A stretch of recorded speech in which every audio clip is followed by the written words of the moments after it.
I'm Eric. Hi, I'm Eric Murphy. Wow. I'm Vila Bianca. This is Skeptic Generation, and we need to talk. Hey. To the very last. Yep. Just always. Every time. Always. Hello, everybody. Hi. I noticed that it had the wrong date on the thing. It has for the last couple weeks. Because we missed a week. Everything that we've loaded has. Oh, no. Yeah. Oh. Yeah. That's heartbreaking. One of the few examples of why we are doing this show with this title and this topic today. Yeah, so welcome to a very special episode of Skeptic Generation. We definitely have a couple of announcements. Do you want to go first or should I go first? I think we can jump right in. I think if you have watched, if you have read through the Twitter, Facebook, YouTube community posts, or just seen the title of this episode, you have an idea of what we're going to be talking about today. Mm-hmm.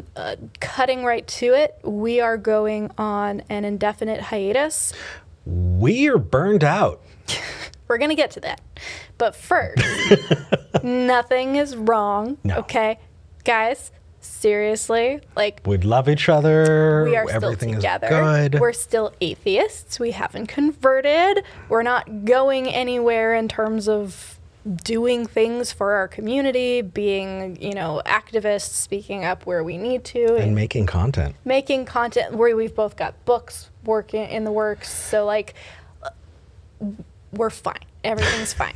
There's no deeper meaning other than there are some changes that have happened over the course of the last 6 months with the trajectory of the show, how much it has grown, and what we feel capable of doing right now at the current level of burnout that Eric was just talking about. So do you want to kind of go into the reasoning behind the decision? Yeah, absolutely.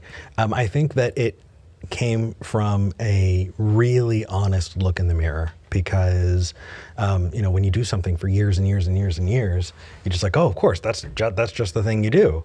And what was kind of getting put on the back burner is, let me, I'm going way off what we had wanted to make sure that we said, but I just wanted to. Eric has been waxing philosophical about this for the last 4 days. Yeah, I have. I mean, get your fill of Eric waxing philosophical to hold you over for right now. Yeah, but we do have very specific reasons that we do want to give you so that you understand where we're coming from. Number one, we're stagnating right now. And we're feeling the lift. The lift? Oh my God. Look, you guys, right now we're stagnating financially. We're feeling that lift, right? We're feeling the weight of that. Patreon has been down over 60%. Yeah. AdSense has dropped to about 1/10 of what it was initially just because of decreased views and subs and just YouTube promoting our stuff. None of that is anyone's fault. That's just kind of what happened. And that by itself is fine if what we were doing was sufficient. But we want to grow. We want to be better. We want to make sure that we're always reaching new people and having new callers and all of that. And so we had a lot of conversations about what we might be able to do to give Skeptic Generation that boost. Yeah. And we had so many really awesome, oh my gosh, we're going to do this, and then we're going to do this, and we're going to do this. But there weren't enough hours in the day. And when it came down to it, there's only so much energy that you have. We work full-time jobs it's not this. If people think that Skeptic Generation is like a building somewhere with a staff, that's not the case. And so, yeah, we dedicate so much time to it that there just wasn't enough left for other projects. Yeah, so at this point, the lift that it would take to bring Skeptic Generation to a place where it could sustain itself both financially and in terms of growth is too much for where we are energetically, emotionally, mentally right now. So what we're doing is we're going to step back and regroup and come at this with fresh eyes later and see, is it the platform? Do we need to move to a different streaming service? Is a weekly stream even the best way forward? Are we better off doing edited content, that's better and more long form, but like fewer of them in the month? So like, we're going to do some thinking. In the meantime, we're going to be continuing other projects. Writing our books. I'm so excited about that. It's going to be fun. But for right now, that's kind of where we're at. We wanted to give you guys a full breakdown of kind of the reasoning behind everything, because you guys have been with us every step of the way, and we really appreciate all of you. We are going to open up to calls in a little bit, but I do also want to give you kind of the immediate rundown of what you're going to see in this next week and the weeks coming up. Good call. Yeah. Okay, so this episode will be the last live show we do from this channel for a while. Yeah. We still do have plenty of previously unreleased clips from other live shows that will be coming out. So you will continue to see clips come through for a while, but this will be the last live show. And you put together I also put together a best of playlist. If you've been on the channel page, you'll see it. We'll also link to it. But it's just kind of our 35 best, most funny, aggressive, just like hosts destroy the caller kind of calls, kind of as a going away present. So enjoy that if that is something you would like to watch. But that's kind of be what the channel is doing for right now. As far as Patreon and merch go, because this is the last live show, this is also the last Patreon charge that we're going to put through. So if you're signed up as a patron and you're like, oh my gosh, am I going to keep getting charged? No. After this episode, all of the Patreon tiers that we have currently established are never going to get charged again until such time as we figure out what we're doing and readdress. But we don't want it to catch anyone off guard, and we don't want to charge people for something like that. It just feels like the most honest way to go about it. Well, yeah, we charge per episode. This is the last episode. So those will be defunct after today. That said, we are going to create like a lifelong Skeptic monthly tier that starts at $1. If you want to continue to support us during this transition, if you want to be the first to know what's happening, like when we decide to come back, what that's going to look like. So if you would like to swap over to that once that goes live, I'll make sure to post that everywhere. It starts at $1, but you can change it to whatever you'd like if you wanted to. And we're going to charge once a month. Yeah. Just for people who want to support us. Yeah. So do whatever you would like with all of that. And then finally, we're going to be retiring our class of 2022 merch at the end of the year, as we always do. There won't be new merch, but if you are still interested in getting anything, we would recommend doing that sooner rather than later. Yeah, we were going to change it every year, but it would be really, really wouldn't that look like a kind of defunct channel if, next spring it just said class of 2022 in our merch? Yeah. That'd be rough. Oh my goodness, we have so many callers lining up. We are, we do. And then finally, for anyone who's in the Facebook or Discord groups, there will be an after show today if we can get through all of the callers and don't go massively over. So join us there to kind of say see you later. And then also our amazing volunteer mods have offered to keep the Facebook and Discord channels going. So if you are part of those channels, if those have become a valuable place for you to go talk to other people, other skeptics, you can continue to do that while we step away. So those will still be available to you. The community of Skeptic Generation isn't going anywhere. But yeah, so that's kind of what you can expect. We're going to go over this again towards the end of the episode and make sure to thank everybody very explicitly in order to make sure anybody who comes in the middle knows what's going on. But if you are interested in calling the show, now is your time to do that. Yeah. If you've been waiting, if this is something you want to do, if you want to talk to us, this is it. This is it. So you can call the show at 585-526-8774 or use the link tiny.cc/callsg. And monetization doesn't really matter at this point. So, yeah. if you did want to call in about an out there topic, as long as you're not hate speeching, cool. If you say something dumb, we're going to call you out on it. But and that's about that. So call in about whatever. Yeah. We're good. Right. Anything else before we jump into calls? There is, but I want to wait until later in the episode. Yeah. I think we should talk to a couple of callers first because we have a massive lineup of callers. So I actually didn't get the chance to read them while you were talking. I should do that better. Okay, so let's talk to Javier in South Carolina. Javier was our first caller and has been waiting on the line the longest.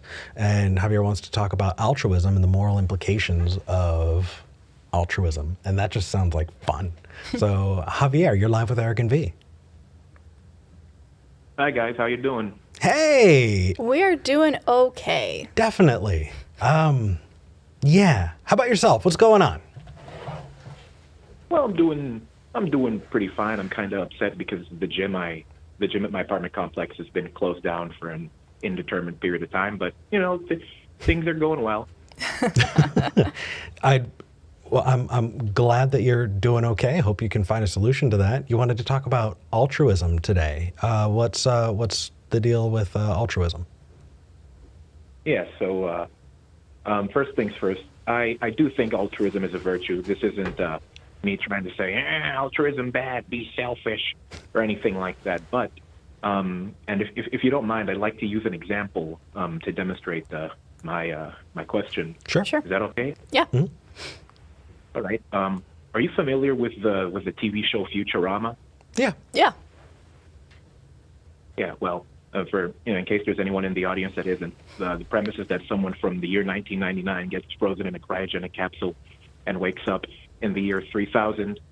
And there was one episode I remember where, because there's a lot of callers in the queue, I won't just give a synopsis of the episode plot.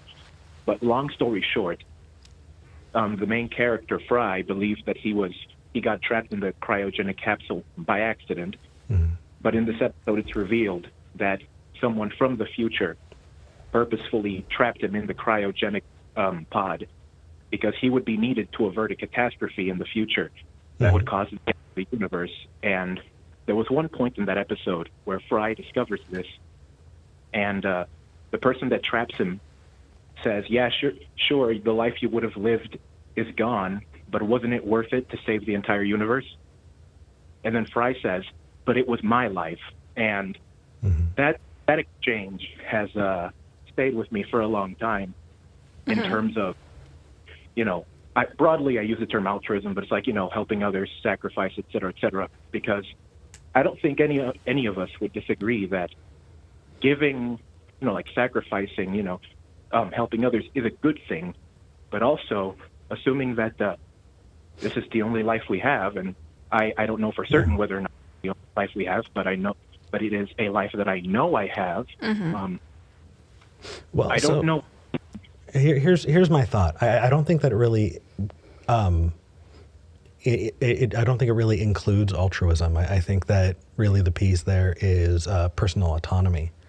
And if you rob someone of their ability to make a choice, then whatever you forced them into wasn't their choice, right? Altruism, I think, is something that people choose to do. And if you're forced to do a good thing, I don't think that makes you a good person. I think that makes you, a tool of whoever used you. And so in your example, right? I don't think Fry should be looked at as somebody who made a grand sacrifice, even if he was forced to, because he didn't choose to. So you have the good and the bad of it, but really it's personal autonomy that I think that comes down to. I see, and I also am a big believer in personal autonomy and individual freedom. But my thing is that that exchange is, I'm not trying to say that it's like a one-to-one, but that's like what makes me think about this topic, where I said before, I think it's good to sacrifice, but at the same time, I don't know what, like, I cannot disregard the fact that at the end of the day, we as individuals, we're living this life, which is the only one we know we have, you know, depending on what you believe. And because of that, you gotta, I don't know what the limits are in terms of sacrifice for others and choosing to do things for yourself, you know, and what the moral implications are of that. Well, so I don't think that altruism exists in a bottle, right? I don't think it's in a vacuum. If I do a good thing for someone else without, you know, expecting something in return, what I'm getting in return is the feeling that I'm a good person. And there are lots of people who would die for that. And so if somebody, you know, sacrifices what could be a long and happy life to do a good act, I wouldn't, like, if that's what that person wanted to do and they made that sacrifice, then I think, I don't know, I don't think I have a leg to stand on when it comes to judging whether or not it was right or wrong, just that was the choice that they made. You know, I wouldn't say one was better or worse. I think it comes down to what can you live with, right? So if you were in a position where you could save the future and decided not to in order to live a long and happy life, could you really live a long and happy life after that moment? Right? It would, the choice then became, I am actively sacrificing the entire future and everyone who will come after me for my own benefit. And I think that would rob you of a lot of the joy you would have otherwise found in life, which is why these kinds of questions are so interesting and insidious. Because the second that becomes an option, the second that saving somebody else at the cost to yourself becomes an option, it's no longer oh, well, I'm just going to decide not to do it. You know, it then becomes a conversation in yourself of what kind of person am I? Can I justify this with my own moral structure, whatever that may be? So it does become a larger conversation at that point, and it's not as simple as, no, just live a long and happy life anymore, because now you know what that cost is. And I think that that's where a lot of conversations around social progress and political changes of mind happen, is when you start realizing what the cost of your long, happy life is and have to reconcile with that. And some people decide, yeah, I'm actually fine with that. Some people say, I'm not fine with it, but I can ignore it.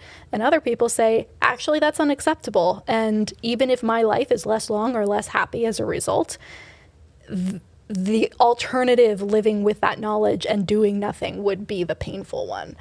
So, yeah, I don't know where I was going with that.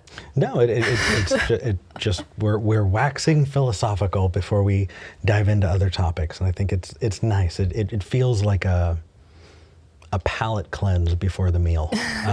Javier, what are your thoughts with that? I think, well, I agree with much of what you said.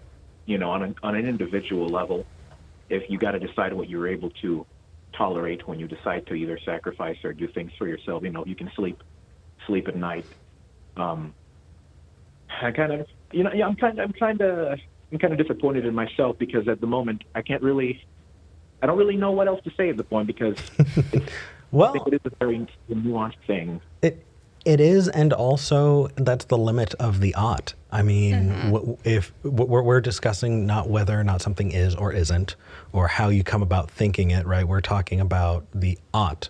Ought someone do a thing? And really, it's contextually dependent. And so, unless, like, the next place to go would be, if you really wanted to do more of this, is start listing out, you know, what ought you do in different situations. And if you want a really funny example of someone doing that, look up Jeremy Bentham. Jeremy Bentham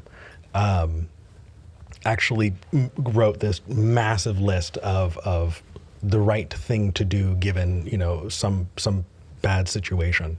But you're doing just fine, man. Jeremy Bentham, I will be sure to look that up later. It sounds interesting. It really is. Thank you. Thank you for calling. It's been wonderful having these conversations, and we look forward to seeing you again when we find our footing. Yeah. Thanks so much, Javier. Thank you. It's been great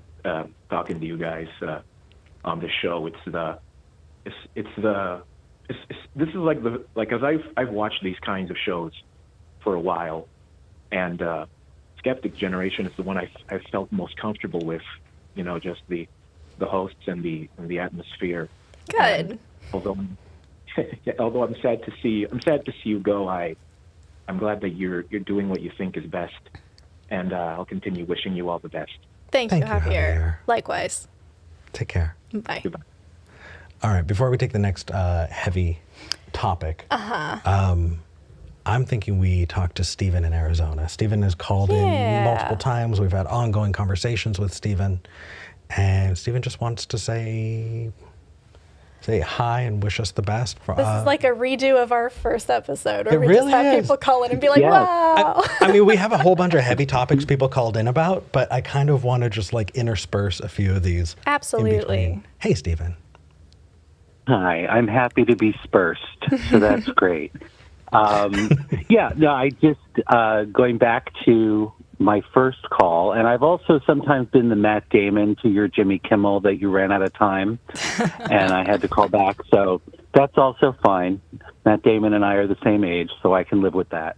I wanted to, again, applaud you for how you model appropriate behaviors, both in what each of you represent, but also what I really appreciate in the way that you handle your callers and your discussions is that it feels always like a meaningful, open, supportive discussion, which is what I think all of this stuff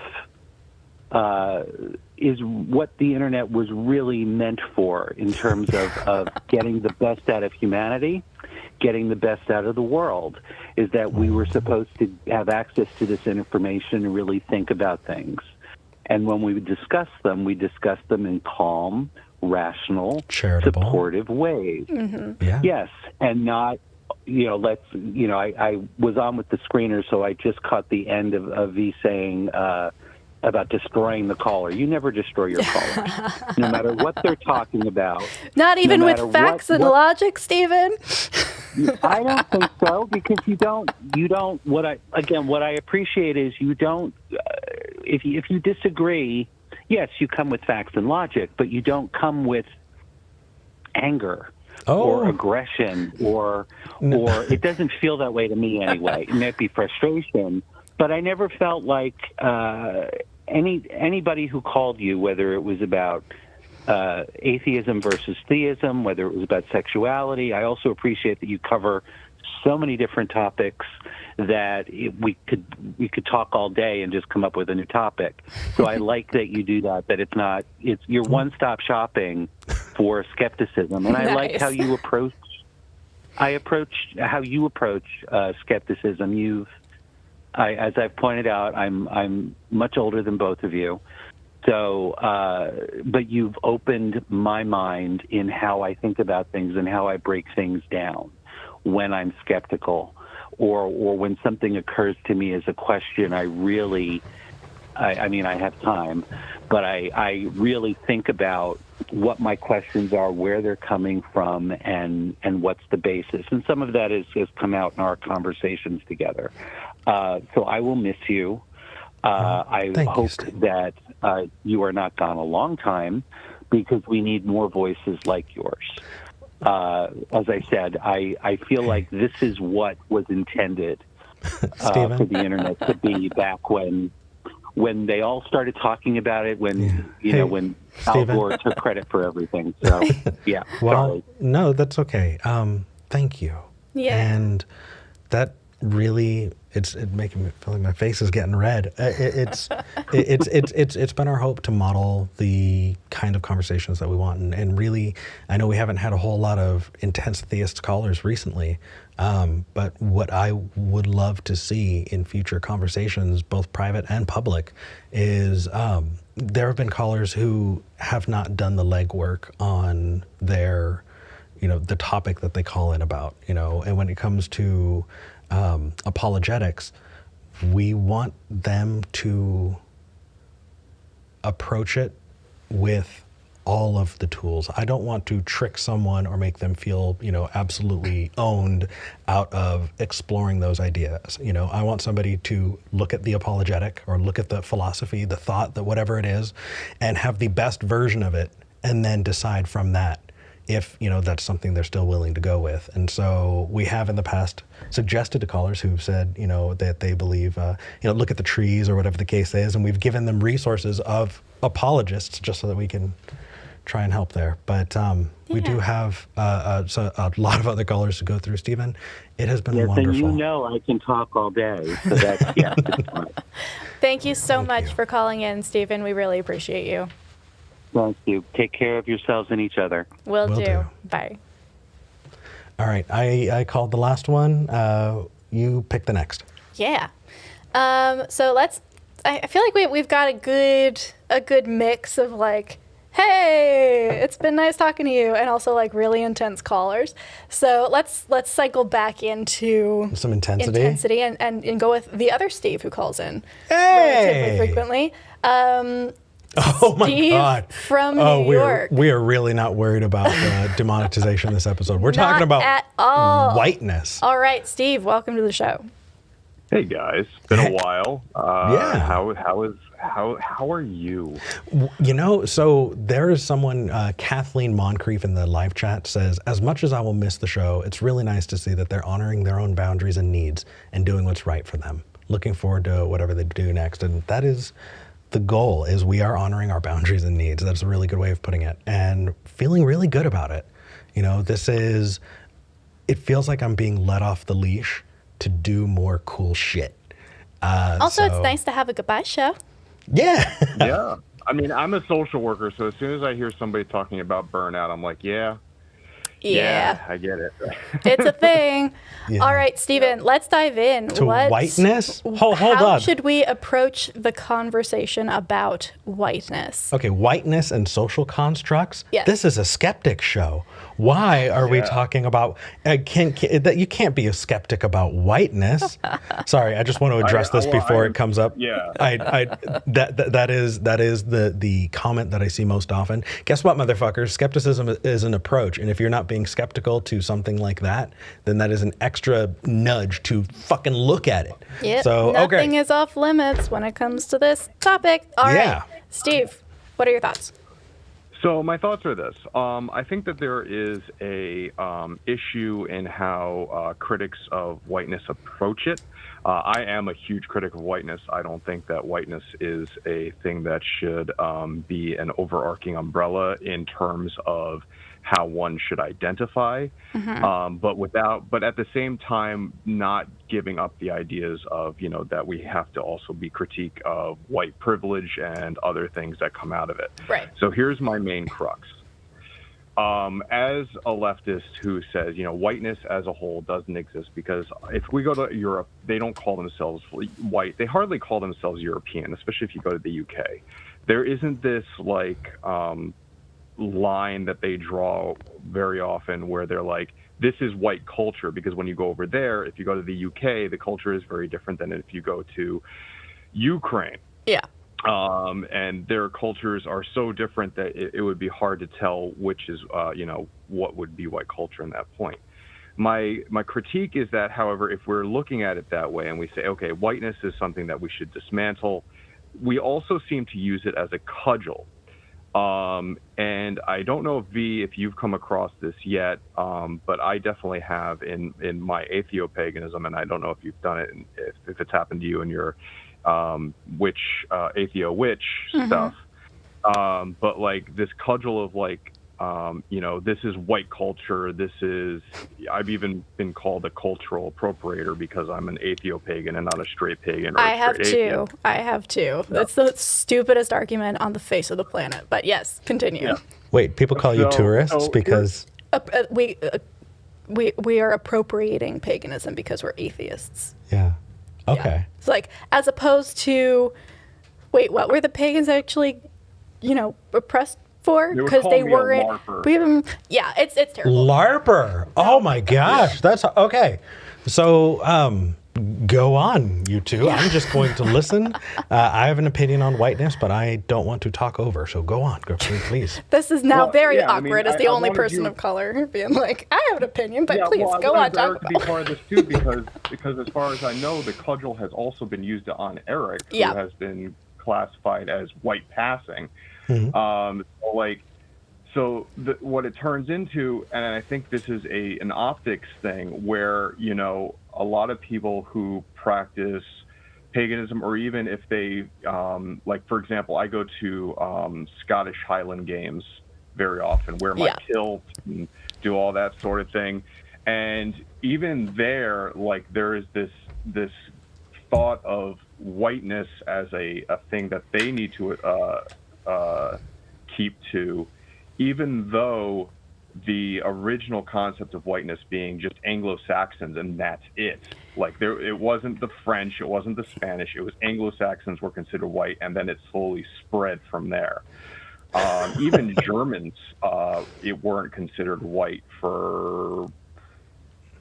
I mean, Saxons are kind of in the same category. Well, not necessarily the tribes themselves, but even Ben Franklin said that the Germans were I forget the term he used, but was Ben Franklin making fun of the Germans, the World War II version of Seth Meyers making fun of Donald Trump at the colony version, World War II. Oh my God.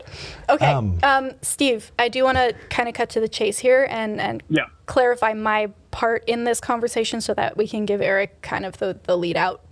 For me, there is a really good reason why a lot of people, especially fellow leftist white pagans, are very suspicious, and perhaps overly so, of people who are working with a culture that has since been co-opted into representing whiteness.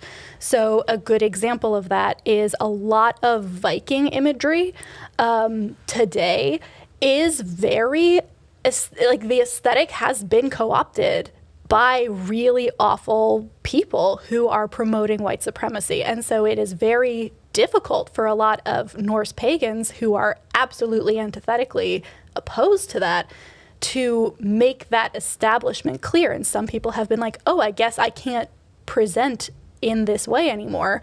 Other people I have friends who are like, no, I'm going to go as full Viking as I possibly can, and also make sure that my coat is covered in fuck Nazi pins. Just making sure as you are diving into this that you aren't cutting yourself off from your heritage. If you are a Norse, if you are, Irish like I am, or whatever your ethnicity is, there is value in breaking down what the construct of whiteness asks you to see yourself as, and say, no, actually there's something underneath that is actually valuable, that rejects a lot of the oppressive moral structures that whiteness has put on top of it. That said, you have to be really careful because it is a pipeline to the alt-right a lot of the time if you aren't super careful. I actually have been tweeting a lot about red flags to watch out for if you are brand new to this and you're trying to navigate that. I want to celebrate my Scottish Highlander, background and also not accidentally end up at a Klan rally. Then there are ways to do that. But because it is so tenuous, a lot of people just opt out completely and have a lot of suspicion for people, rightly so. So that's kind of my 2 cents on that whole thing. Yeah. Do you remember when Italians were ethnic? Pepperidge Farms remembers. Look. Man. Talk about a holiday, let's loop this back into the holidays. If you watch... which one? It's a Wonderful Life. The most they have the funniest garlic eater slang for Italian people, and it's very funny to watch what whiteness is shift and change to make sure that it's always about power. I mean, the Irish weren't considered white until what, the 1940s, 1950s? Yeah, when, Catholic. Actually, 1960s when JFK became president was when somebody wrote in a newspaper article, oh, by the way, now we can consider white people or Irish people white. Yeah. So my view on it is that I don't feel like I have a stake necessarily in the way that a lot of white people do, because I find myself kind of excluded from the conversation in some important and I think sometimes really necessary ways. So I can give just a brief little picture of that, and that is that for a lot of people who are watching from outside of the United States, and there are tons, by the way, I looked this morning, it turned out that our podcast is number 6 in religion on Apple Podcasts in Norway. Damn. And actually got up into the single digits for a lot of other countries. And they're looking at this going, what the fuck is whiteness? Because it is it's largely an American concept, and really to get even more granular, it's a colonization concept. You know, it is something that you see and have seen in different, like, Spain going to the Philippines, right? I mean, Norway there's this, also dabbled in that. Yes, but I mean, I was going to lead into how it's changed into this over, slavery and things like that. People wanting to look like they're colonizers because they got preferential treatment and proximity to whiteness and the privilege that comes with that. I think that as somebody who is mixed race, I'm not included in the conversations with people who are going, how are we going to talk about our whiteness? Because they're like, okay, that's not you. And it's definitely interesting to see. I think that as we move forward, what I would love to see is people contextualizing it, because I feel like we treat whiteness as a monolith, and what it is much more small and petty. And I want to see the conversation move into treating it as small and petty, because just as we talked about, whiteness changes. Mm-hmm. And it's kind of frustrating. I've seen lots of conversations saying online, and people have even said it to me, that only white people can be racist. Even with those definitions, that is an America-centric, United States-centric term that doesn't take in the context of how racism plays out with people who aren't fucking United States, and that exists in the world, right? There's more than just people in the United States. There's more than white people in the United States, and it feels like this conversation is being had that white people will think that they are fucking ubiquitous across the planet, and that the implementation of whiteness across the world is somehow the United States is just a microcosm of that, and it feels again like it's being treated like a monolith. When the fact is, if there are people alive today who, when they were born, Irish people were not white, right? There is that shift, and continuing to address it, I think that, I don't know, it feels like it's making it to be a big monster, and bigger monsters are harder to slay. And I think that the more we see it for the petty bullshit that it is, the better we can address it and feel like we can actually make change. Yeah, a big point of that is, like, I grew up in upstate or in the northeast country, right? But my cultural values are very similar to other people that are not considered white, that grew up in the same place. But if I put myself with someone who grew up in rural Mississippi or Alabama, our cultural values are going to be completely different, or even our just fundamental values are going to be very different, even though we both share a skin color. And even just the way that we perceive the world is completely different. Yeah, and it will continue to change. And right now we see in the United States, a social division that you can paint in those stark colors, but like Jesse Clark in the live chat has said, and it's just making me facepalm, it's not all black and white. Maybe that's a good starting place, but the nuance of the conversation needs to be addressed as well. And I'm glad we're doing it. And we're not losing sight of the fact that we still have work to do. And I hope that people watching can continue to deconstruct and see what that means and have meaningful conversations in the future about it. Yeah. Thanks so much for calling in, Steve. We really appreciate getting to talk to you so often. Yeah, I appreciate you guys as well. Eric, I'm sorry that we're not going to continue to be able to flirt until you guys get back.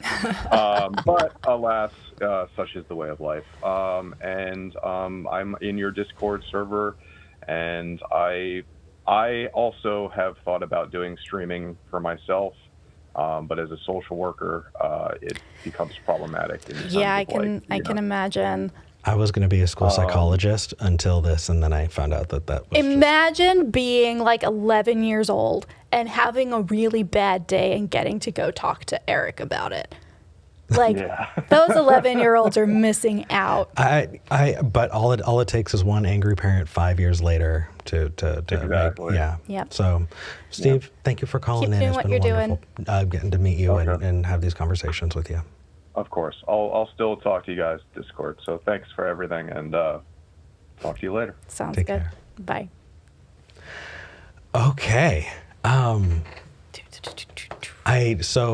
I kind of want to get into one of the veganism callers. Yeah, let's do it. Oh my gosh, we lost one or two, and we have one or two. Why don't we go with Chase in Idaho? Wants to discuss animal rights and veganism. That feels broad, but I don't know. It could be fun. Chase, you're live with Eric and B. I'm a super fan. I've been following y'all for like 3 years. Yeah. Got your poster on the wall and everything. Aww. Damn. All right. Even if we're meat eaters. Yeah, I love everybody.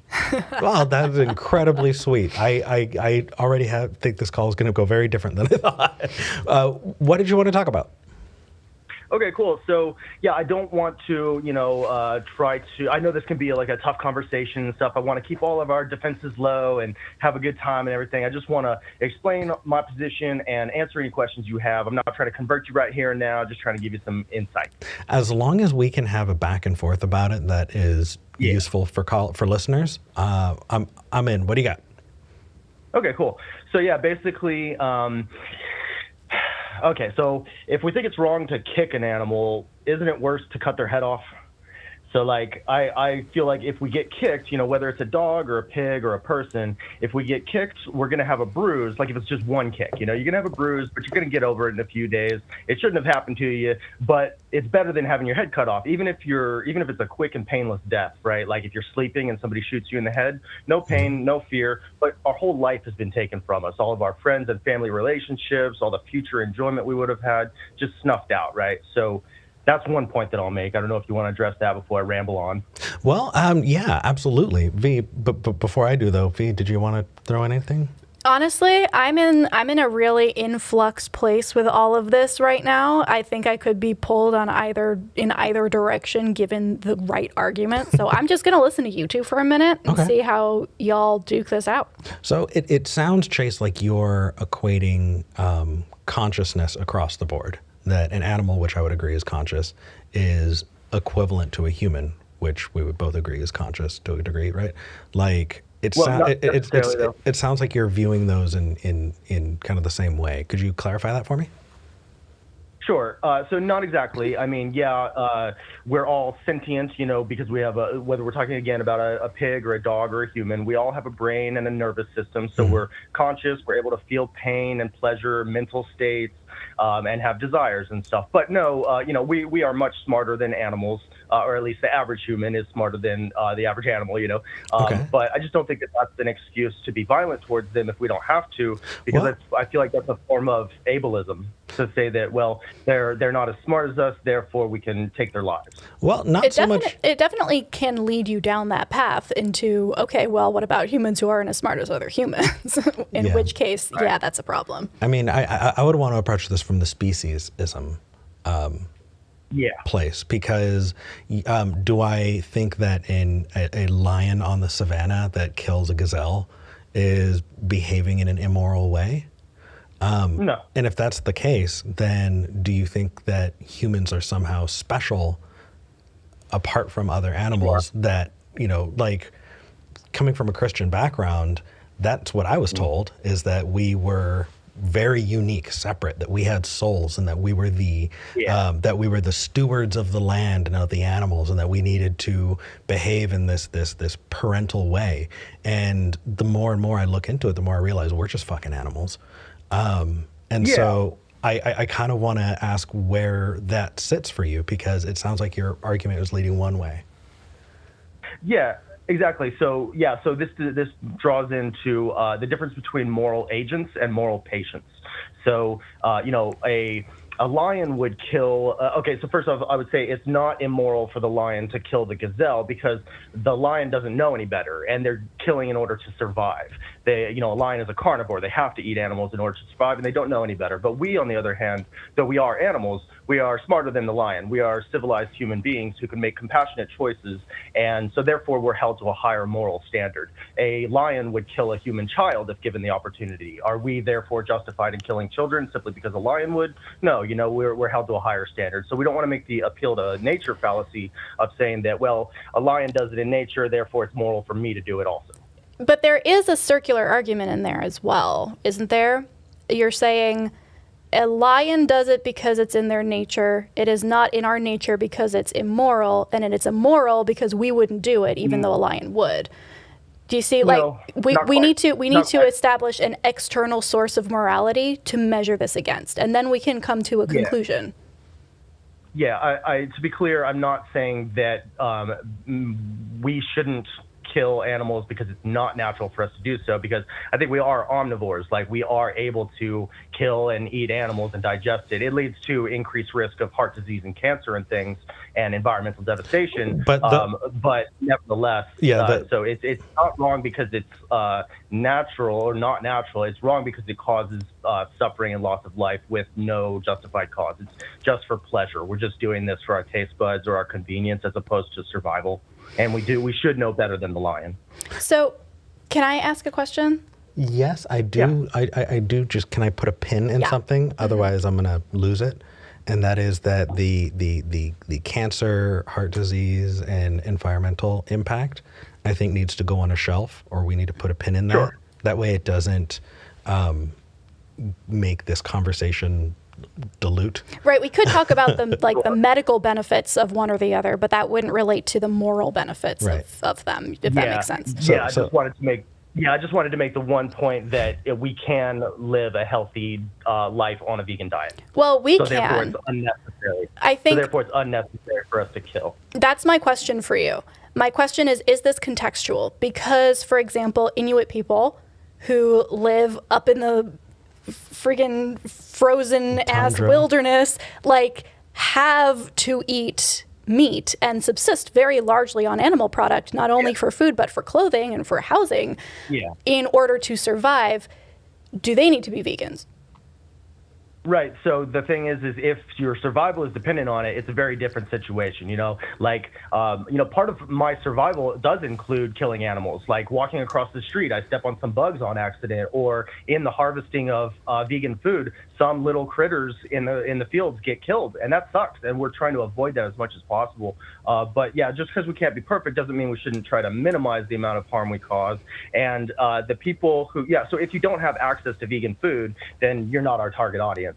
And we would want to try to get vegan food to you so that you don't need to hurt animals to live. But I just don't think that it justifies us paying someone to stab a pig for bacon when we could just eat rice, pasta, fruits, vegetables, seeds, nuts, beans, bread, vegan burgers, vegan bacon, etc. Okay, so I feel like the argument here has shifted from eating animals is always bad to off-sourcing.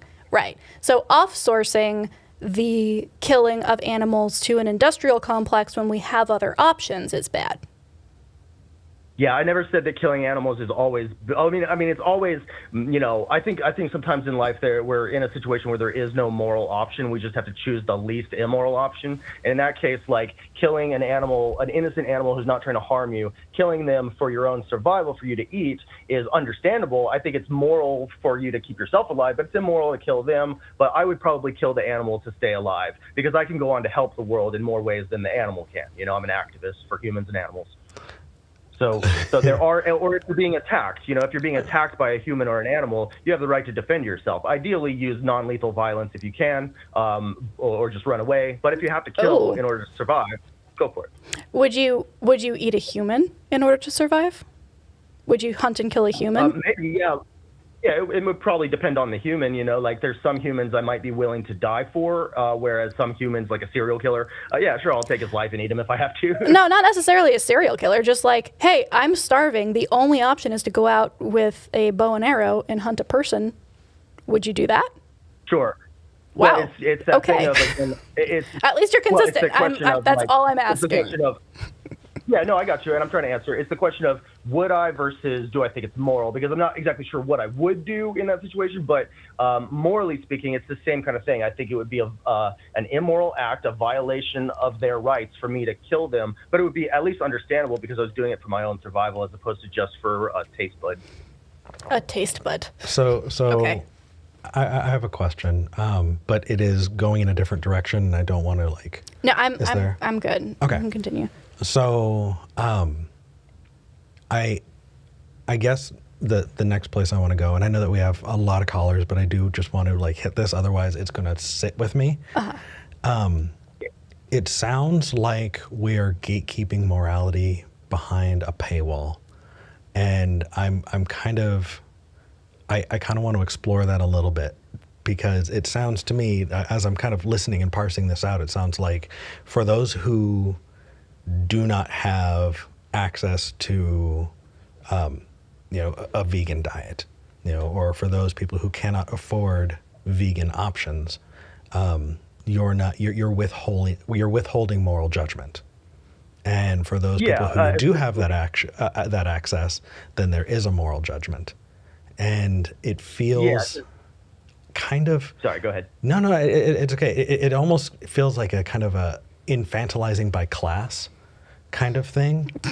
That like if you can afford to be more moral, then we're going to hold you to that higher standard. But if you're poor, well, I mean, to be fair, we do that with other things. We say if you're making $1 billion, you have an obligation to not make $1 billion anymore and give that to charity, as opposed to like. Yeah, and I'm not like necessarily coming at it from the opposing that view. I don't have enough time and experience exploring those ideas, and it feels really uncomfortable. And that's kind of why I'm like, I want to talk about this. What's your take on it, Chase? Yeah, thanks. No, it's a good point. So I think maybe what you're trying to talk about is the soft bigotry of low expectations. Chase, that is fucking. Say that. The soft bigotry of low expectation. Can we write that down? I'm way ahead of you. I am using that. That is that. I like that language. Okay. Chase, please continue. Well, I didn't come up with it. I just stole the quote from someone else, so don't give me credit. But so the soft bigotry of low expectations is, I don't think what I'm doing right here, because that would be to say that if I was doing that, it would be to say, these Inuit people that you were talking about, they are too ignorant to understand morality, and therefore they're exempt. That's not what I'm saying. I'm saying many of them probably want to live a life where they don't have to hurt animals, because many Inuit people are good people who are nice to their friends and family and fellow tribes people and stuff, but they're in a situation where they have no other option, and so that's why the rules are a little bit different.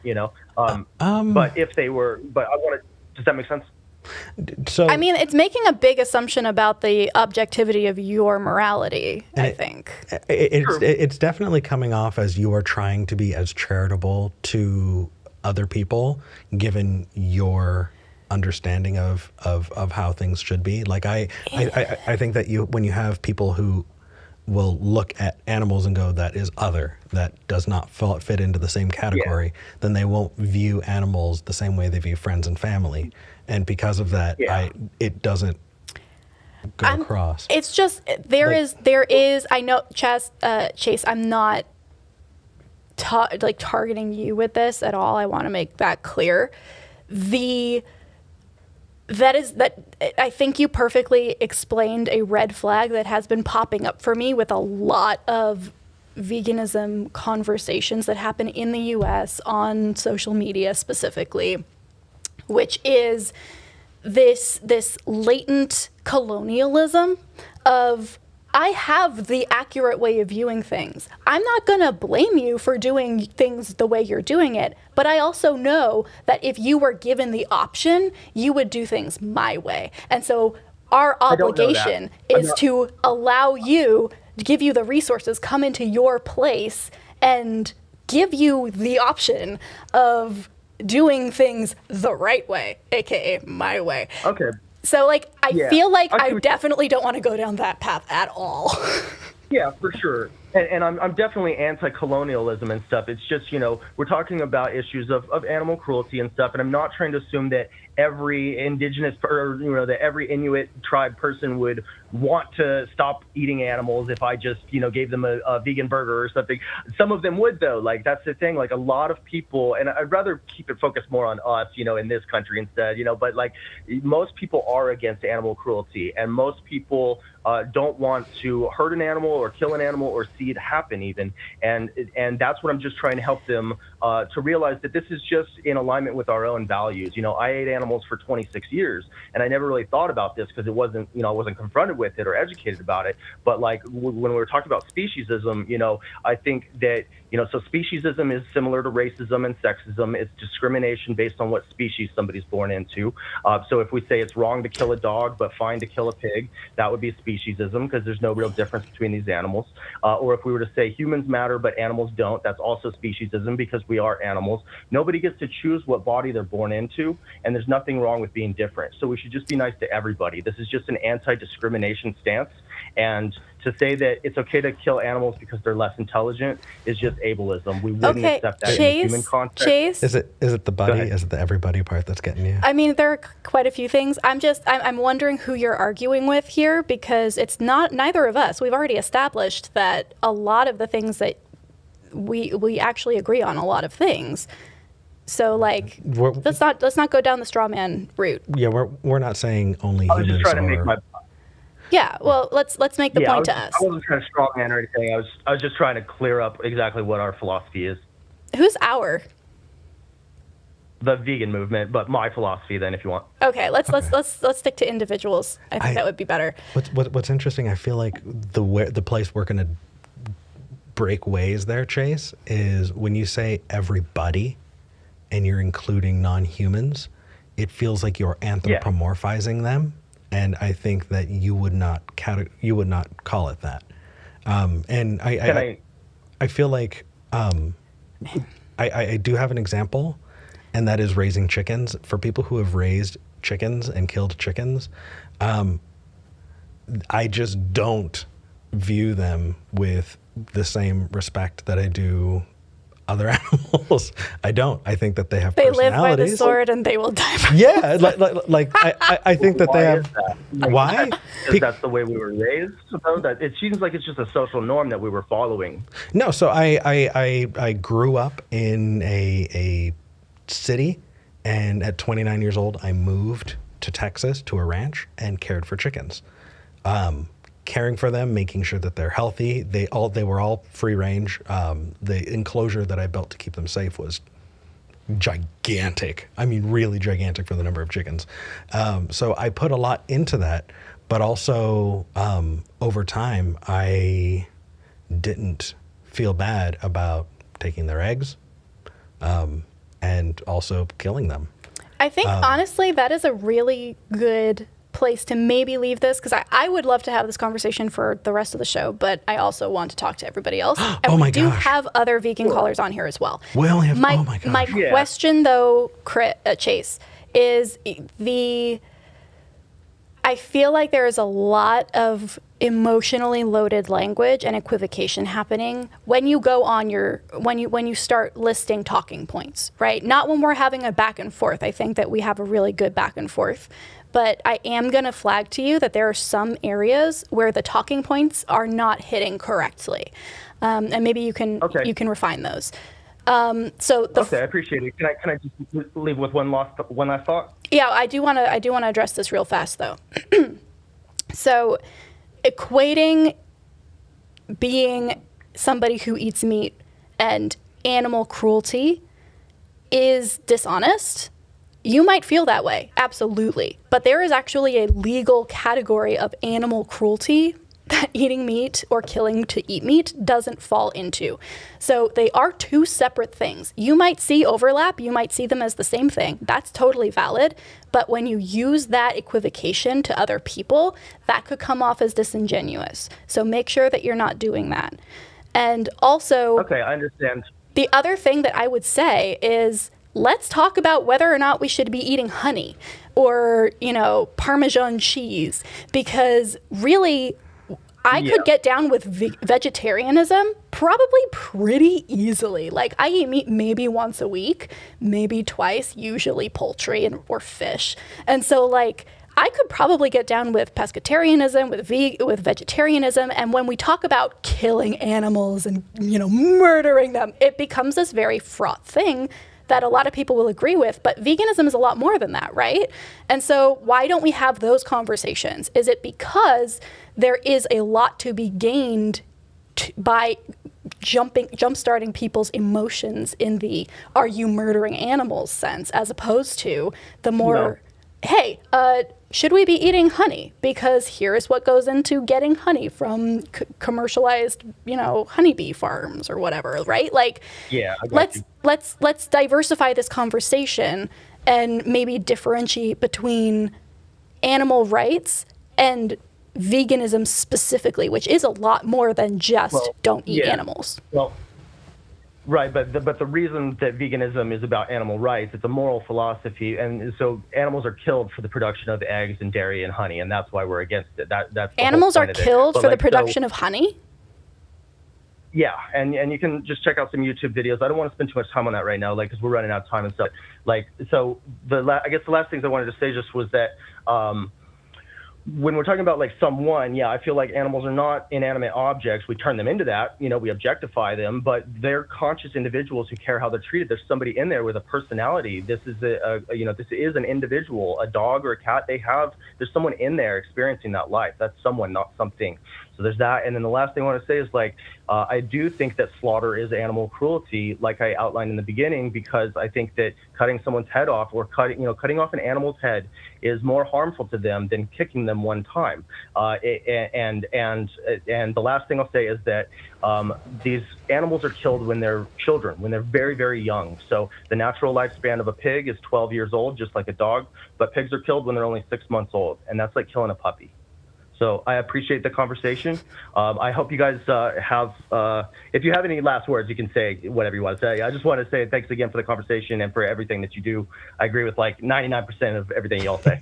Appreciate it, brother. I think that I sense a lot of propensity for change in me, but I'm not getting on board with treating insects like people. And so I think that... I didn't say that though. Okay, so let's move on. Yeah. Chase, we can tell that you care about this very much, that you are a very compassionate and sympathetic person, and that those are all good things. I would definitely dial back on the appeals to emotion and the equivocation, but other than that, you do you, we'll do us. Well, just remember. Yeah, but just remember, if we were talking about somebody abusing a dog or a child, there would be emotion involved in that conversation. Oh, but thank you guys. Okay. Take care, Chase. Bye. So for someone that we can have spirited debates with, because we could, that is definitely somebody that if they lived nearby, I could imagine us just happily arguing for months on it. Chase, we're glad that you followed and that you've kept up with us on our journey.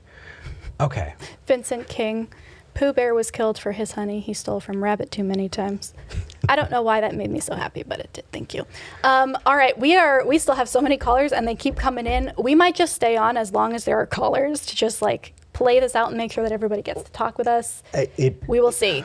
I also do want to go to the Discord and have that. So I guess let's see where this goes. Okay, who do you want to talk to next? Someone else expressing gratitude for the show, maybe, or do we want to talk to another vegan caller or someone doing something completely different? So we've got a couple of holiday things. Yeah, we do actually. We've got like Santa and we've got Yule, and I think that we should probably break those up a bit too. So why don't we start with Sunny in Indiana? Awesome. Sunny wants to talk about Yule and how its definition is incorrect. Yep. Hi guys. Hey, Sunny. I'm sad to hear that you're going, but I want to echo what somebody said earlier that I'm really proud of you guys for focusing on your needs and do what you got to do.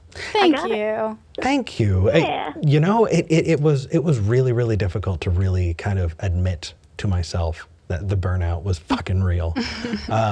Yeah. But I had to step down from a position in a nonprofit that I really feel impassioned about, but the burnout does happen. Yeah. And paired with health issues, you got to watch out for yourself. I got you.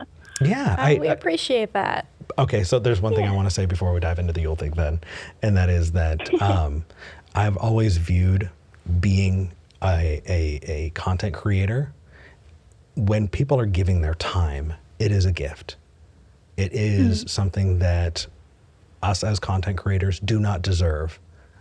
We do not have a right to your time in your car or at home or whenever you watch or consume this content. And so it is a really kind of a big honor. And when I started doing this 5 years ago, I dressed up like I was dressing for an interview because I felt like I was being interviewed by the audience, that I wanted to dress up for you. And see, I showed up in like a flat cap and a tank top the first day. I was like, hey guys. And if people are able to find the very first video that I ever did for a call-in show, I was wearing this exact jacket and this exact shirt. Oh. Yeah. Getting all sentimental anyway, up in Sunny, here. you want to talk about Yule? Yeah. Let's go. Yeah, well, first of all, yes, you do look quite snazzy, so good choice. So this came up because I've got a little bit of background for context. I'll keep it as short as I can. I've got a friend who is pagan, and she works at Joann Fabrics. Mm-hmm. And in the employee lounge this week, she found something that kind of shocked her. So they've got this diversity and inclusivity newsletter that they put up on the wall in the offices for everybody to read. And this one included a thing that says, Happy Holidays, and under that it said, did you know? And then it says, Yule is a noun meaning Christmas, or the Christmas season, which is a Christian holiday to celebrate the birth of Jesus. However, Yule can also refer to the celebration of the winter solstice. It's observed in some pagan traditions. And my friend sent me this, and of course that sent me down a rabbit hole. Like, why did they think it was appropriate to put this in diversity and inclusion newsletter when it's obviously, erasing their pagan employees? So I found out when I was looking this up that Merriam-Webster dictionary actually has Yule listed as a noun that says the feast of the nativity of Jesus Christ and nothing else. There's no other context. Are you kidding? Yep, you can look it up right now. Yep, you can go to the website and see it for yourself. If you scroll down a little bit, in the etymology, it says the Middle English Yule, from the Old English Yule, akin to the Old Norse Yule, a pagan midwinter festival, and that is all it says. Well, oh my goodness. Now I know where V's going to war next. I am shocked. Like I wouldn't have been surprised if you would have been like, they make an equivocation between Yule and Christmas, or they say it's interchangeable. Right. But to just say that, oh my goodness. Merriam-Webster. I thought of you immediately. I am never quoting you at a wedding toast ever again. Oh, how funny. What? Oh, that's so funny. Okay, so V, actually, that really does correlate to the things you've been telling me about the last few weeks about cultural erasure. Yeah, It's really weird. I mean, obviously, Yule is not strictly it is broader in terms of scope than just what we have come to learn about through like the more recent popularized Wheel of the Year and all of that. It's a lot older. It, corresponds pretty well in like ancient Rome to Saturnalia. So like it's an old holiday. But yeah, there is so much like, oh, you mean the thing, it's like a Yule log for Christmas. That's what you mean, right? Just like, no, there is so much more here. And it kind of ties back to that first conversation that we had about whiteness with Steve, which is that Yule, yes, was practiced primarily, as we understand it, by people who we would now consider to be, white people, Anglo-Saxons, the Celts, all of that. That said, like the erasure that happened of those religions, of those practices, of those holidays is not accidental. That wasn't an accident. That wasn't something that just happened to happen. That was intentional. That was a result of colonization and the implementation of whiteness. So when we're talking about things like Yule and why it's incorrect and why should we care, that's why. Because it is a level of skepticism that you must be applying in all areas, including, hey, I feel like I heard that Yule and Christmas were different, but Merriam-Webster is telling me it's the same thing.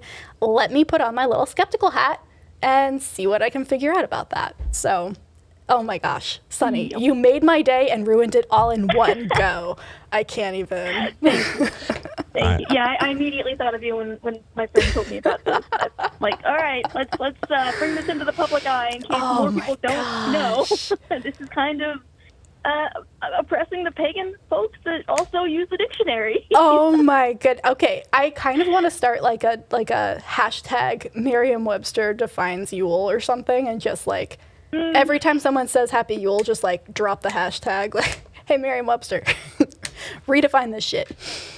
Oh my gosh. Or at least add some more context. At least. Like, there are so many other words in the dictionary that have multiple meanings for multiple groups of people. I mean, they make sure to include those differences. Oh my gosh! Didn't. No, this is the feast of the Nativity of Jesus Christ. So happy Yule, crazy pagan. Oh gosh, I Okay. am dying inside. All right, thank you so much for that, Sunny. That was a lovely little slap in the face. This is what V is going to be working on for the next 3 weeks. Okay. Oh, keep me posted in the Discord. I want to see what insanity you dragged up with this. You're probably going to get better coverage following V's Twitter. V. I orchestrated. Yeah, I kind of ditched Twitter. That's probably for the best. But yeah, I mean, hey, I orchestrated a strike on the Marriott hotels back in 2021, so I can do it again. All right. Well, if anything, I'll stalk your Twitter without logging in. Sounds good. Sounds good. Thank you for calling. Thanks for calling Thanks for taking my call, you guys. Bye. Take care. Bye. I can't even. Oh my goodness. Okay. I think we can take Chris in California really, really quickly. Yeah, absolutely. Chris wants to ask, what do we think about engineered meats? Chris, you're live with Eric and V. Yeah, hi guys. Thanks for having me on the the final show here. Yeah. Great to talk to you. Yeah. Thank you. Over now, yeah. So what do I think about engineered meats? I would eat them. Oh yeah. And if it replaced meat conventionally, I would be fine with that. I don't know where else to go. I was thinking that would be a pretty quick answer. V, did you have anything? I just want to make sure that's actually like the full scope of the question that you've got for us, Chris. Yeah, so I guess I wasn't really sure what you guys' opinion on it would be, just because of you had a lot of conversations with vegans in the past. I didn't quite know where you guys fell on it. Well, where for whatever odd reason, with like me kind of working in this space, there's a lot of vegan organizations that are really against this kind of technology. Yeah, I can tell. And so I mistakenly thought that one of you guys was like a vegan or vegetarian, so I wanted to see like from that perspective, like what might be some of the concerns with Right. I think I might be able to address that. Now, to be clear, Chris, what I'm going to tell you is not necessarily my opinion, and because of that, I could be building a straw man here. So I don't want you to take this as, gospel, but pun intended. But kind of where I would imagine vegans being upset is, okay, often just like our earlier caller, right? You're talking about consciousness, sentience, and a living thing, and that is its own kind of moral approach to veganism that I think that engineered meats would get away from. But there are other arguments there that it wouldn't necessarily get away from, and so putting the morality aside, looking at things like increased possibility for heart disease and cancer, the impact of meat on the body, and also the impact of, what is its impact on the environment, and just saying that it's better than conventional, farming. Yes, that I get that, but just what is its overall impact on the environment? I would imagine that vegans would have those things to talk about. I think there's also a hard line for a lot of vegans that I've seen on Twitter, at least, which is you should not want to eat flesh, essentially. Like that is an immoral at its core kind of desire. And eating engineered meat is just kind of like a watering down of that is still pouring a lot of money and resources into that inherently kind of immoral wish. So I'm not saying that that's correct, but I think that just rings. For a lot I just want to go ahead. Sorry, Chris. I think that you would probably have better luck if one of us actually was a vegan who thought about this on that level. But from what I have seen, and I've engaged with a lot of this online, is it answers some questions and puts some of them, the concerns, to rest. Others, it doesn't quite live up to the hype for. I suppose so. I mean, I guess there's a couple things there. So one with people who might be taking more of that hard line, you shouldn't want to do this kind of moral framework. That just really, I guess, struck me the same way as, a lot of Christian conservatives will talk about sex, right? We're going to not just, say that this is this is something that we don't want, people have unwanted pregnancies kind of doing what they do to can take control of their body, and we're also not going to have these useful things like contraceptives and sex education, right? It's not just self-defeating kind of. Yeah, it is ultimately, because it's not about mitigating harm anymore. It's about inferring moral absolutes and then putting those on other people and saying either you're all in or you're going to whatever the vegan version of hell is. I think that viewing it from a moral stance is a good personal tactic. I think arguing for a thing, you need to be practical about what people are actually going to do to change. And I think that engineering lab-grown meat is an interesting, fucking incredible, and very reasonable, at least a middle ground. At least we need to be able to get there and be okay, let's do this instead. And if we can do this, then 90% of your argument is now put to bed. And we can argue about the 10% of, is it okay to eat meat at all, once there are no longer animals in the picture, right? So I don't know. I think a practical solution is required in order to make change, and lab-grown meat is a good one. Yep. Chris, thank you for calling in. Mm-hmm. All right. So thanks for taking me. So I just thought I'd end by just saying thank you guys again for all the work that you've done over the years. I found you guys both on that's the old show. And I think the first time I called here, I let you guys know that I came out of a Catholic college, and that I learned more about foundational concepts in philosophy and all this stuff from you guys and your work than I did from all those very expensive philosophy classes and theology classes I was taking. So whatever you do in the future, you guys have already done a great job. Oh, thank you so much, Chris. We appreciate you. Yeah. Take care, Chris. Aww. That feels good. That does feel good. We've got like 6 or 7 more callers. Before we hop into the next call, I think that it would be good to revisit what this episode is about. I've seen some confusion in the chat, and I just want to kind of address it. Good idea.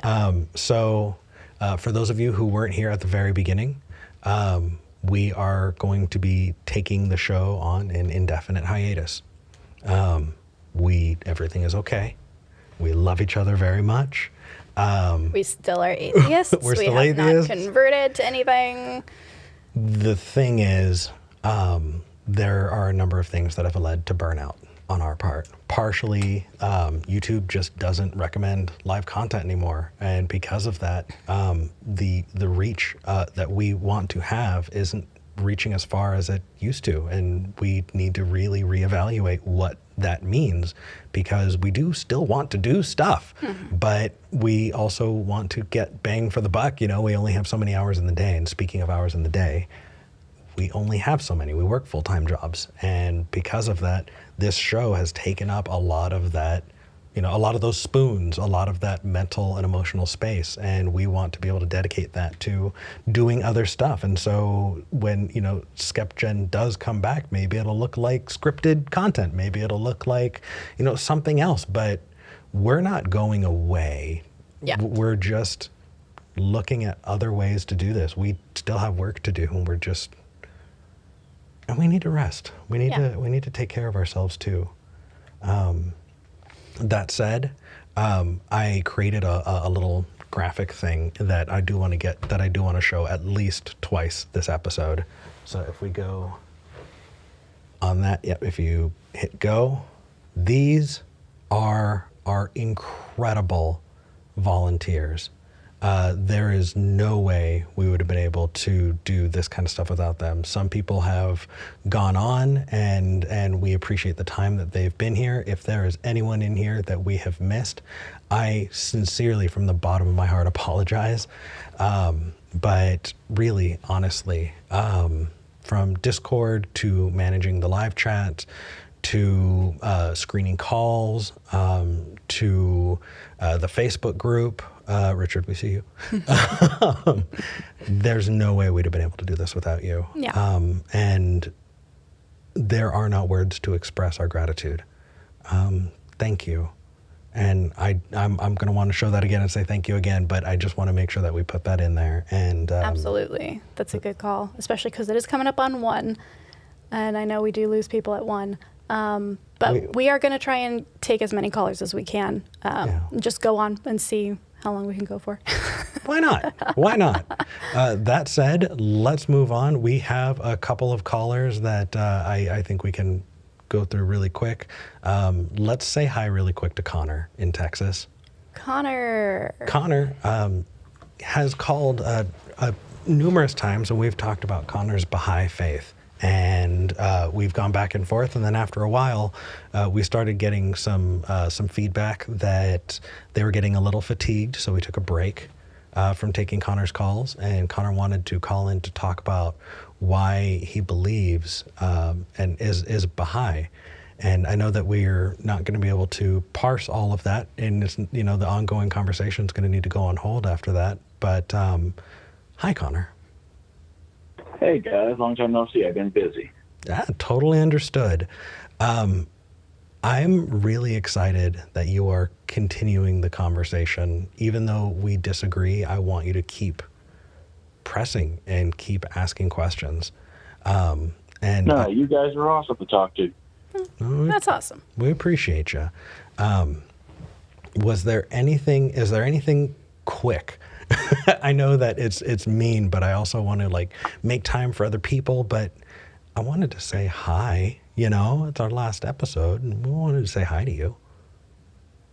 Well, let's see. Quick. I didn't really find a way to boil this down. I had a much longer version. That's my entire journey. But if you want me to get it down to quick, because this is something V asked me about months ago about to call in why I believe.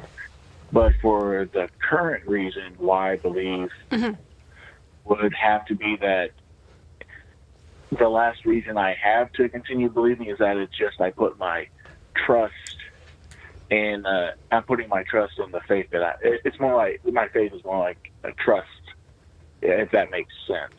Yeah. That's a good one to take really quickly. Absolutely. Let's do it. Yeah, I think faith and trust are very different. Okay. So if I trust someone to drive my car, I at least have some confidence that they have driven before, and that they're competent at it. Faith is belief without evidence. And so if you have faith, I don't think you have a basis for a well-founded trust there. I think those are fundamentally different.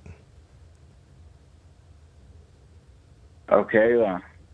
Yeah. I guess I'm just working off of a different definition, and I do see them the same way, that you put trust in something, even when, like, let's take it away from the religion aspect real quick. Yeah, I took it to cars. Sometimes trust requires, even when you don't have evidence, you just like, it's something you kind of just go with. Like, I can't think of a good non-religious example at the moment, other than, like, if you didn't know how well someone could drive a car, but you still put your trust in them to do their best to bring it back undamaged. Okay, so how about this? Because I feel like we're conflating them, and if you're finding places that they both mean the same thing to you, that's great, but that really does not take into consideration the edge cases, which I think is really important here, because your faith, I think, is fundamentally in the edge case. Really? Yeah. I value the conversation around definitions. I think the reason that those definitions are so important is because the ultimate question that we want to ask you, Connor, is we don't want you to say that you trust without evidence in the same way you have faith without evidence. We want you to say, we want to find out, hey, you trust things for reasons. Why do you have faith? What reason is there for your faith? Yeah. So I cannot express how deeply I get I have invested time, I have an emotional commitment to, I have reasons that are internal that compel me to continue in this faith. I've been there. My question is there anything beyond that? Because if not, okay, cool. That's your decision. You have made that evaluation, and you can move forward in that. And we would have very little to disagree about on that, apart from the fact that I don't have that. So this is the reason why, trying to boil it down, because I did have it much longer, but because we're short on time, like, there's my journey through why I believe, and then there's another aspect. That's a whole conversation of itself. I guess if you want to call it evidence, would be the closest that I have, but y'all are kind of short on time, and these are really entire conversations on each one on their own. It sounds like you're alluding to testimony. And that's kind of, there's a very, very distinct difference between, like, if you were to tell your story, Connor, I'm sure that it would be compelling and interesting to listen to. And I would not dispute your experiences, right? I wouldn't say there would be nowhere for us to go in terms of, no, that didn't happen to you. Of course, we're not going to assume you're lying to us. Of course, this is your story and this is what happened to you and how you've interpreted it. What we want to get to is, why is it that is how you have interpreted your story? And that conversation can be had separately, but I also understand that we do need to move forward, and this is a brief call. So really what I want to say is, be honest with yourself about why you believe a thing. It sounds like you are in the process of figuring out exactly what is at that core, that internal seed of faith. What is it? Why is it there? Those are good questions to ask, and you should continue to ask them. Specifically the question. Oh, no, I know why it is. It's just I don't have time for it. But also, before y'all hang up on me, I have been trying to get in touch with y'all about something. But last thing I did was leave y'all a couple of Facebook messages. If y'all would be curious I haven't checked that. What's going on? I don't know. Connor, if you do want to reach us, the best way is through email. So you can reach us at contactskepticgeneration@gmail.com. We may not be checking it as frequently now that we're on hiatus, but that is the best way to reach us because the Facebook group and then the Facebook page are different things, and no one's checking the page part because that's kind of defunct. So if you didn't hear back from us, that's probably why. Oh, I direct message y'all's personal Facebook pages. Oh, well, that's why, because Eric doesn't use Facebook, and that's a personal page, so I don't answer fan stuff there or caller stuff. Okay, you said contact skepticgeneration@gmail. That's You got correct. It's also in the live chat as well. All right, thanks. Thank Great to talk to you. y'all. Take Bye. care. We've had so many conversations with Connor. I felt appropriate. We also have someone who has riled us up numerous times, but I don't know if we necessarily want to talk to them next. Who would you like to talk to? I think it's worth it. Yeah. The one thing that I do want to say first off is please do continue to send emails if you would like to ask questions or talk about the show. We aren't going to be checking it as often.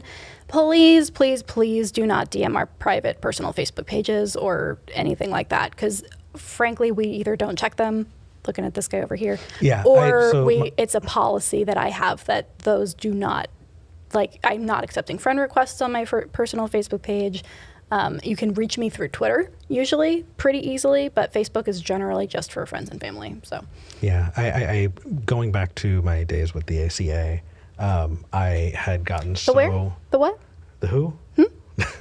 No, back from then, I had gotten inundated with friend requests and messages, and so for my mental health, I stepped away and I was like, you know what? I'm going to leave this as a place for myself. Yeah. And I never went, and it is just an elephant graveyard. And there are so many people who want things that I may not necessarily have the time or emotional energy for. And so it's all just a chaotic heap of probably thousands of messages at this point.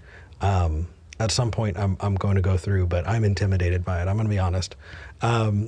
Let's move on and talk to our next caller. This person has called several times. And I think they got banned from the show, but seeing as it's our last episode. I think they didn't get banned. I think they got put on a timeout. And I mean, we said anyone could call in about anything, so. Xeno in South Korea. You're live with Eric and V. I knew it was about me. I gotta say, first off and foremost, your show is 100 times better than the ACA and that Matt Dillahunty. We have done a very good job of keeping of making sure that we are taking a moral high road. Don't drag us down at the end here, man. Don't do it. It's not. We have worked so hard, and I don't disagree with you. Okay. Anyway, before we jump in, Xeno, if you have us on in the background or in speakerphone, can we flip that around? Yeah, we're getting a little feedback. Perfect. Okay, so no worries. While you set that up, I'll read the description. It says, solipsistic evidence for God. New concepts of evidence. Claims our ideas of evidence are outdated. We need to presuppose a better method of evidence. That's what we've gotten from our fantastic call screener. Thank you, Bree. Hit us. What do you got? Okay, so with evidence, we have to first define what we're talking about here. So let me set this up with an analogy. So a while ago, 1,000 years ago, we didn't have evidence of things we could create today, like the Apple computer or maybe Unreal Engine, like a really awesome program that allows you to code so many different things. Xeno, you lost me already. We didn't have evidence for that. Hold on. However... Hold on, Xeno. You lost me already. We don't have evidence for things that don't exist yet. Correct? Is that what you're saying? No, I'm saying that we do have evidence, but we have not defined these type of terms into our current reality. Okay, that makes absolutely, that sounds like spaghetti code you're giving me. I have no idea what you mean by that. Mm-hmm. So with an analogy again. Well, let's 1,000 years ago. Let's pretend we're 1,000 years in the past, okay? Sure. So we're 1,000 years in the past, and we don't have evidence for Apple computers. Is that what you're saying? Yes. Okay. Yes. Okay. I agree. Okay. Now But would you agree that there is, if you could make a new concept, there was a way to find out that Apple computers could come about? No. Would you agree with that? No. No. No. No. So you think as a creationist, well, no, sorry, as an innovator, sorry, can't talk today. You have to, not have to, but when you're drawing or creating music, you need to be able to explore concepts that you might not have thorough evidence for. Well, hold on a second. Within itself is a form of evidence that you could reach it. Okay, now I think we're getting to the point where I think evidence is being used in a very, very willy-nilly way that is not helping us here. If we're talking about conceiving of abstract concepts, I don't need evidence for the abstract concept that I'm thinking about. If I'm thinking about pink elephants, I don't need to provide evidence of pink elephants in any way, shape, or form for me to conceptualize that thing. If somebody in the future paints a painting, they don't need to evidence it with something else. That is an abstract concept. So I don't understand where you're coming up with evidence. Well, I would reject that, and I don't think we would ever get to a middle ground on that. But here's where I'm trying to walk you into. A space of honesty. This is what I want to walk you into. Okay. They're using this type of, let's just call it transrational evidence, using this type of evidence. The evidence that we disagree with? The bottom of the source. So basically, when I talk about God, this whole time I've been talking to you guys, I'm just talking about an answer. So even if we live in a dream world, where does the dream the problem of hard solipsism? But even if we're in the matrix or a brain in that, there still is an answer. And that answer is what I'm calling God. And that's what I believe. Because this whole time, that's all I've been trying to say. So when Z talks about sets, I understand sets. This set could be a quantum field theory, one cube of tons and tons of physics. But there could be another thing, but the answer still exists. So the answer overrides quantum field theory. Got it, Xeno. God is the answer. Xeno. And that might look like fucking slime or some shit. I don't know. Xeno? Hey. Yes. Okay. So you hit us with a mountain of different things, many of which we could have conversations about. I want to do my best by you in this call. And what I'm going to say is, Xeno, it sounds like, and this may come across in other conversations you have with people, that you are talking at them and you are not conversing with them. It's my tone. It's my tone. I get that a lot. Well, not just the tone, but when we said we disagreed with the thing, you felt the need to continue to push, even though we were no longer the audience that you were talking to. So you wanted to unpack that a little bit further. Well, I don't think we can today, What's your last unfortunately. Call? I didn't want to get stuck on that. I know, right? And we've got like 5 more people after you. So you're not our last call either. I just kind of wanted to move past that because we'd argue over definitions. That'd be so boring, and this is your last call. So what I would say is, in conversations that you have with people in the future, I honestly think that those long calls that we had is going to be the best, and that is make sure that you're on the same page with your interlocutor and make sure that you are continuing to understand what the context of your interlocutor is. Otherwise, you're going to be talking at them. V, did you have... But can we go... I understand that. But can we talk about the God? God as the answer. That's what I'm really interested in. Yeah, sure. So do you agree with that? There is no way to agree or disagree with that statement because it is so nebulous. That's like asking if you can hug a cloud. It's like, it's a nice idea. You can't do it. Well, no, it's the first domino. So when I'm talking about the answer, we're talking about if you can rewind all of this back. Okay. So if it's eternal, then that's the answer. Okay. Then that would mean that was God. That's what I define it as. Okay, God so is nebulous. So Xeno, let me see if I can get this in a microcosm, right? I invent a thing, right? Does that mean that my father is the answer? No, because there's someone before your father. Okay, what is the answer to the thing I invented?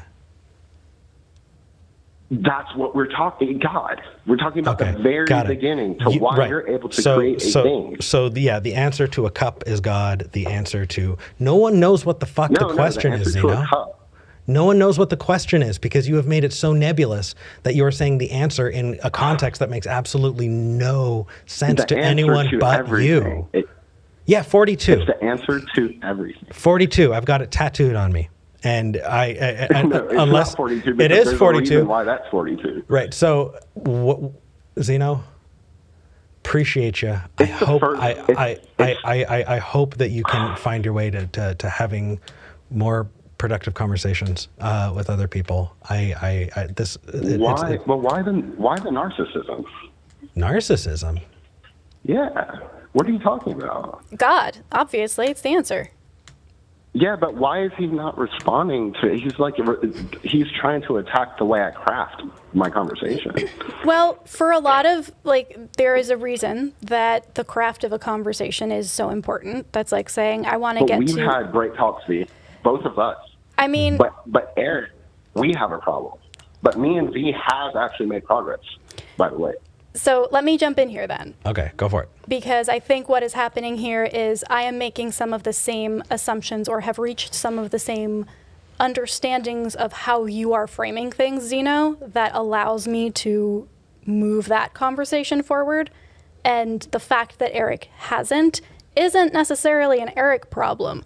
It just means that we seem to have a better, something is happening. No, you're just much smarter than Eric. Let's leave that out of this, please. I don't disagree, but that's rude. That is. I'm telling you, V knows how to unpack that thing. I'm telling you. Okay. Are we going to talk about God, or are we going to continue to attack my co-host because we can drop? Okay. Look, so I think that assuming an answer assumes that there is cause and effect beyond what we can prove cause and effect, where cause and effect lives. So we understand cause and effect because we are causal creatures who are trapped in linear time.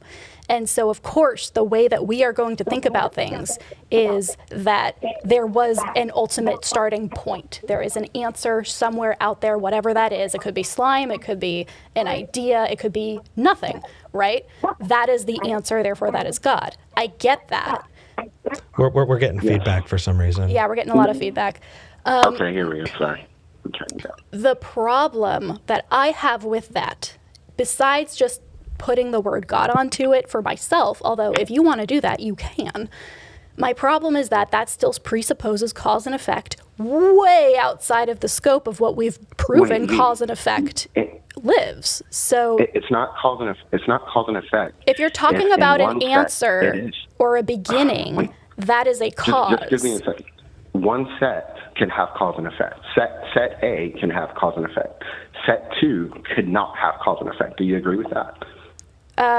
Hypothetically, sure. Let's do 2 sets. Set A, set B. So there still is an answer and reason for why set B has no cause and effect, right? So set A, we can measure the attributes and the functionality. Set B, it's just completely abstract. So there is a reason, and that overrides the cause and effect. The answer isn't cause and effect. That's not the answer. So when we're talking about the answer, we're talking about why something behaves the way it does, and that's not necessarily cause and effect. Okay, so you're defining the answer as why something behaves the way it does. That's fine.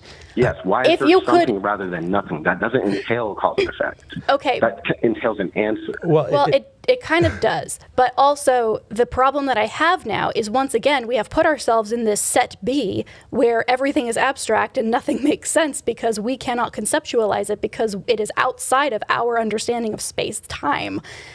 And you're trying to make claims about it. That's where I have an issue.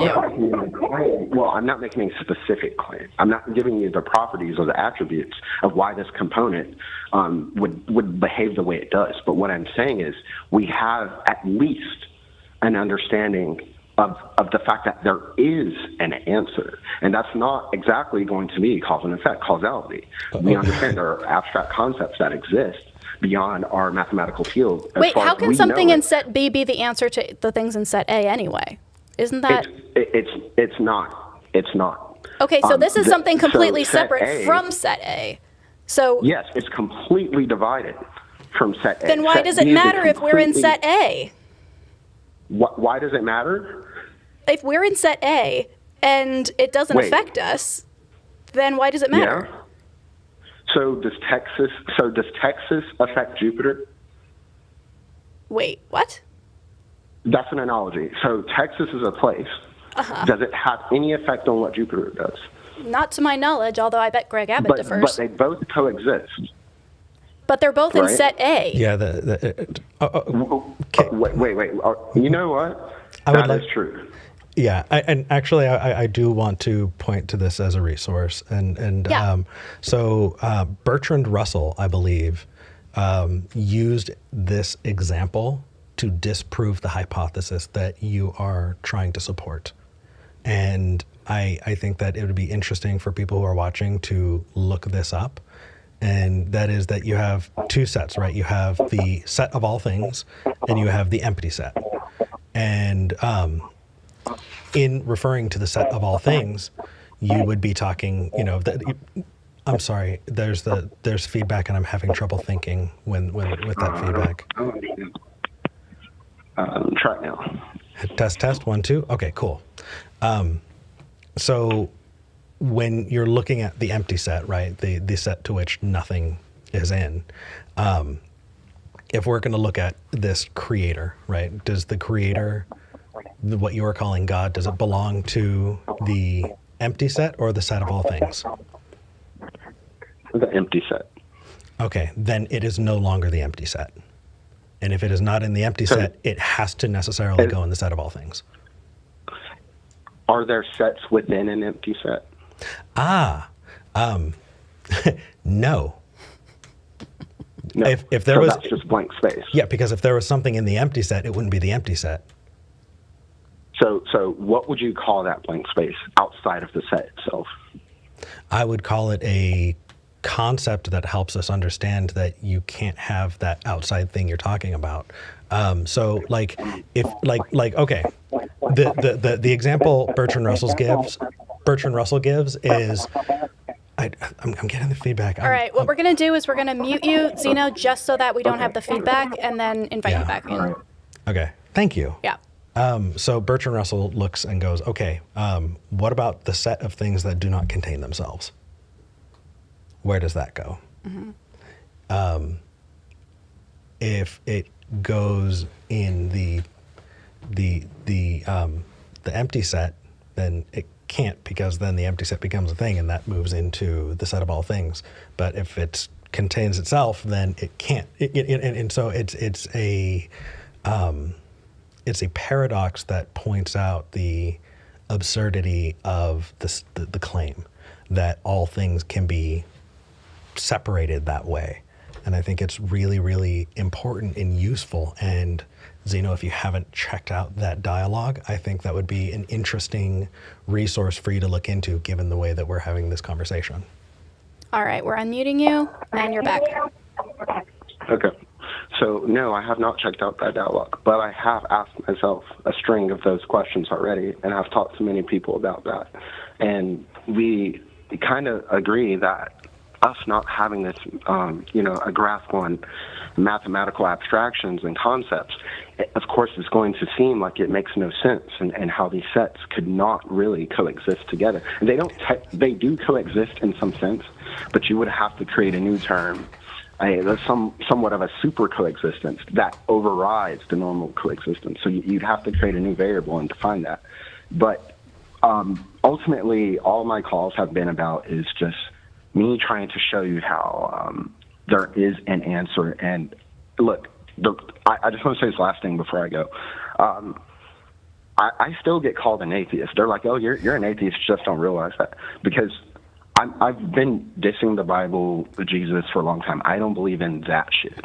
But the reason I became atheist is whenever I really realized God really does not have to be this, that we're making a sound effect with our mouth. We're trying to describe what that is. When I say God, I'm simply just talking about that necessary thing before the sets were even created. But like, and how they do were you created. do you not understand where I'm getting hung up if you're using words like before the sets were created? That's assuming cause and effect. Okay, that is. Now, I'm talking about set B, or I meant set A, but set B, I wouldn't be speaking to that. But there is an answer to why set B is real. If you say it's eternal, then that would be the answer for why set B just runs the way it does. If there is no before and after, that abstract concept of math that we can't get a grasp on is the answer to why that just continues to run itself in a loop.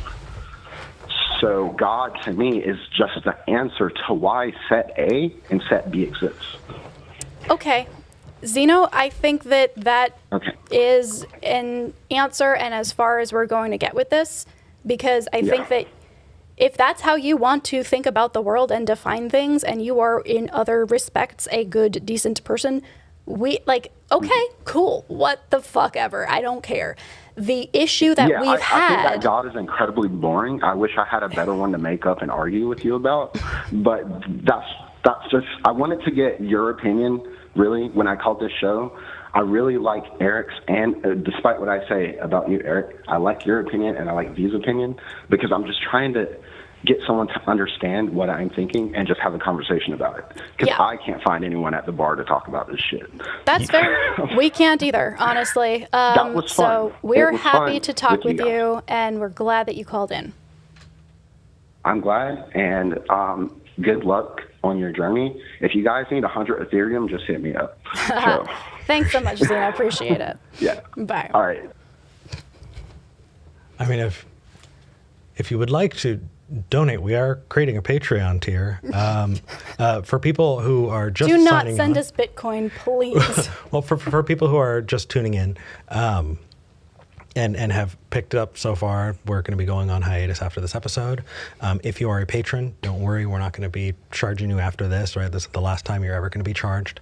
But if you want to support us as we continue to heal from burnout and then explore other content creation, you can. We're going to create a Patreon tier, and we're going to charge that once a month. It's going to start at $1, but you can set it to whatever you want, and anything is appreciated and not expected, but appreciated. Yeah. That said, V, I bet you $20 Xeno's going to become a panpsychist. I think Xeno's kind of already a panpsychist. Not yet, because I feel like where you go with the whole empty set and set of all things, set theory approach to it, is that you have to recognize that because nothing can come from the set, the empty set, then it all needs to be included in the set of all things by definition, and that would mean that all things are God, right? He would have to redefine the set of all things as God, and that would be where you hit panpsychism. Well, yeah, that's honestly, like, let's stop talking about where the sets come from and just define the set as God and get to it, and then. But you lose the creation instantiation piece. But like, why does that matter though? Well, you could tell that was important in what Xeno was bringing up. It does sound like that. It sounds like Xeno, and I know so many people like Xeno, unfortunately, who I couldn't resist.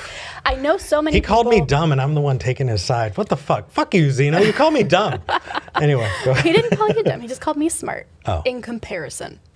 Okay, I'll take it. So we could both be really awful. No, and that's I'm just fine. like one okay. seat up on the short list. You're good. So like, listen, I feel like there are so many people out there who are just like, that there has to be something.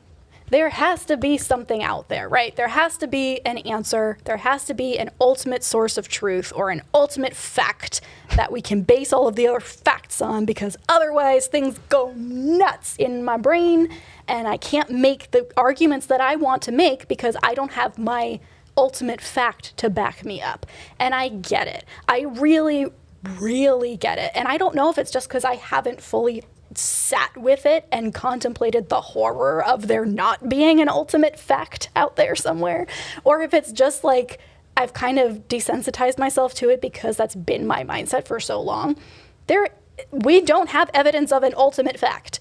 If you want to believe there is one, that is great. If you want to convince me there's one, bring me evidence of that ultimate fact. If you can't do that, then we're going to have to part ways and understand that you're going to go on believing that there is, I'm going to go on believing that there isn't, and at some point, that's not even going to matter anymore. Like, the heat death of the universe is inevitable. All right. And with that. On that depressing note, we have a few other people who've been following us for a long time. Do you want to do Jim or Dean next?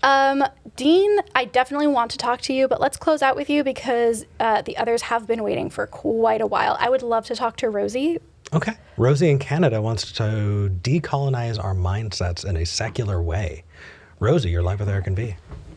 Hello, friends. Hello. I have been sitting here and I have peed like 8 times before getting on this call. I'm always like, am I next? No. And like I run to the bathroom like every time. Like, luckily, like, you know, my headphones are Bluetooth so I can, just in case. But, oh my gosh. Yeah. Well, welcome on. It is sad to see y'all go, but I've been a Patreon since the beginning, and I am glad to be able to get on the last show finally to talk to y'all about this cool topic. So, thank you. It's kind of touching on some of the things that y'all were talking on, I think with Steve, with Whiteness, and then the Yule thing. But there's been this conversation about like decolonizing our mindset here in North America.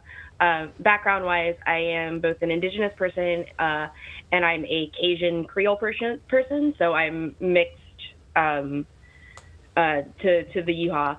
But and a lot of this talk about decolonization with both like as an Indigenous person and reconnecting with your culture and your ancestors, and then as a white person to decolonize your mindset has been about going like past when Europe was colonized with Catholicism and Christianity with the Holy Roman Empire and reconnecting that way.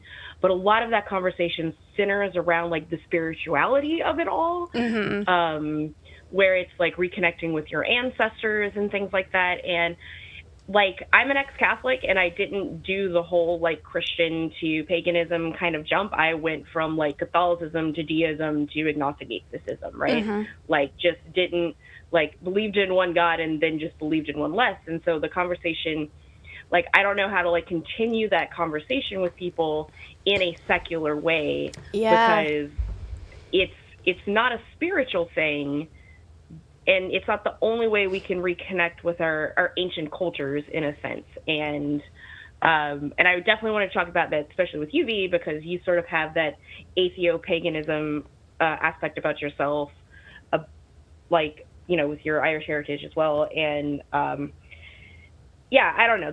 That's where I'm at. We've had that conversation. Yeah. That's the conversation I wanted to have today. Honestly, that is such a great point to bring up, that it's really tricky to talk about this in a secular sense because it does center around religion and spirituality a lot. You are absolutely correct. And I think I have a theory, a hypothesis about why that might be. And I think it's because, this is going to sound reductive, I acknowledge. I think that the way that we as a society have framed reality and history and science as these tangible, in the textbooks kinds of things, when we don't have access to that, we get really freaked out. And we have built this other category of things that don't require the textbooks, and that is spirituality, neo-pagan religion, witchcraft, all of these more like very like kind of white-centric alternate religions. Because what we are expressing with that, or at least I know that's what it kind of stems from for me, is I have no actual evidence for most of what I know about Ireland, right? I have just about every single book that there is scholarly work on ancient Ireland. I've read them. We don't know a lot. There is very little. And the little that we do know is colored by years and years and years of colonization, right? To the point where our fairy tales, the things that used to be the mythology that, you know, that people based their lives around, now becomes morality plays that end with the characters converting to Christianity, which is so mind trippy. But I think that the reason that we tend towards the spiritual and the ritual and the religious elements is because we've convinced ourselves that those are two separate things. There's the religion stuff that doesn't need evidence, and then there's the real stuff that does need evidence.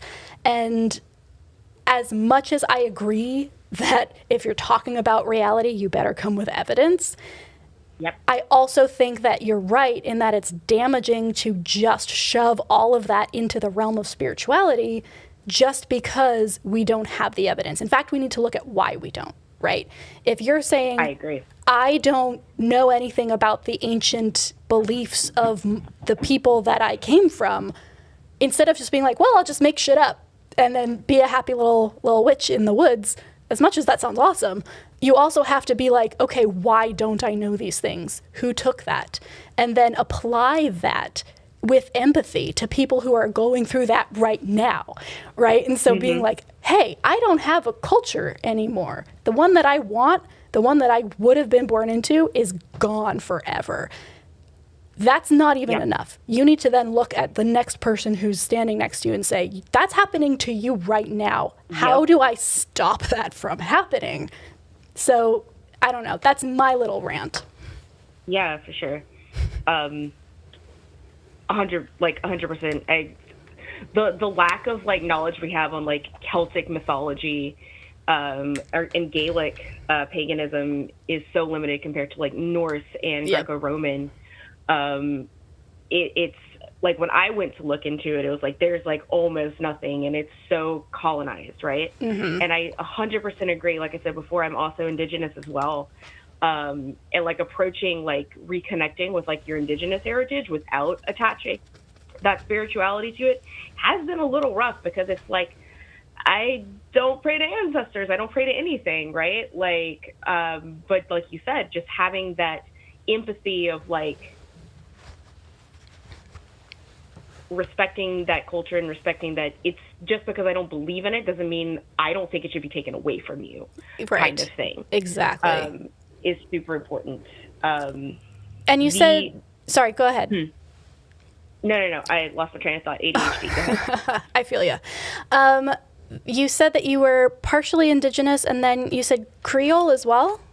Yeah, I'm a Cajun person, Cajun and French Creole. Okay. So I ended up back in Canada. I'm originally from Louisiana. I lived in Austin for about 5 years to get my degree, and now I'm in the Pacific Northwest. Like it's been a trip. So they couldn't get rid of me.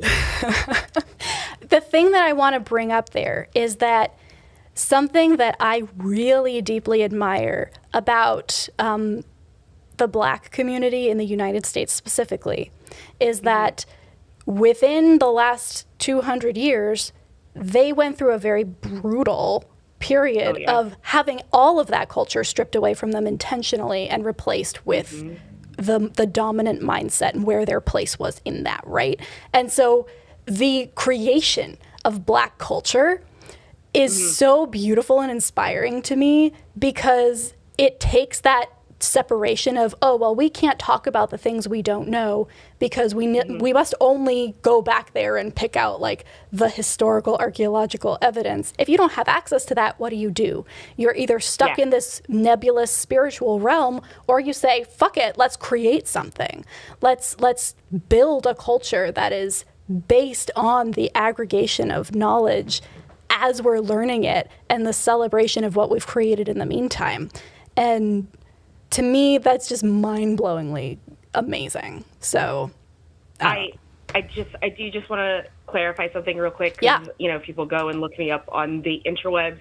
I am Creole, but I am not Black in any way. Not all Creole people are African. Yeah. It's just a word for mixed with French, and just to clarify that, because you went into Creole and then Black, and I wanted to make sure Good that call. was not confused. Yeah. Yeah.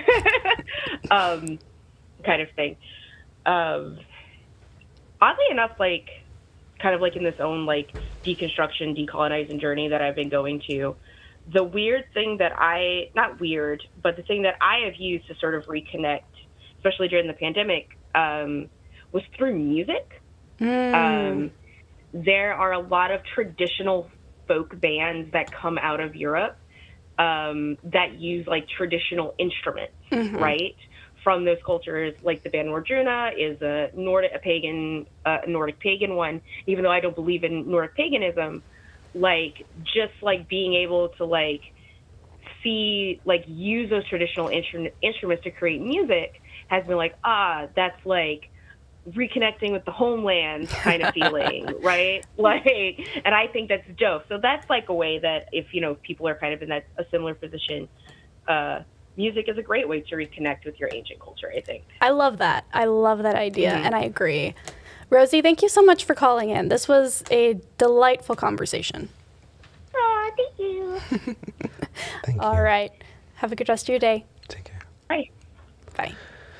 Oh my goodness, we have more callers, but it is fitting, right? Last show, we're going to take everybody. So obviously. before we talk about Santa, Jim has been waiting this entire show. Yes, Jim, come on the show. In Ohio, you're live with Eric and V.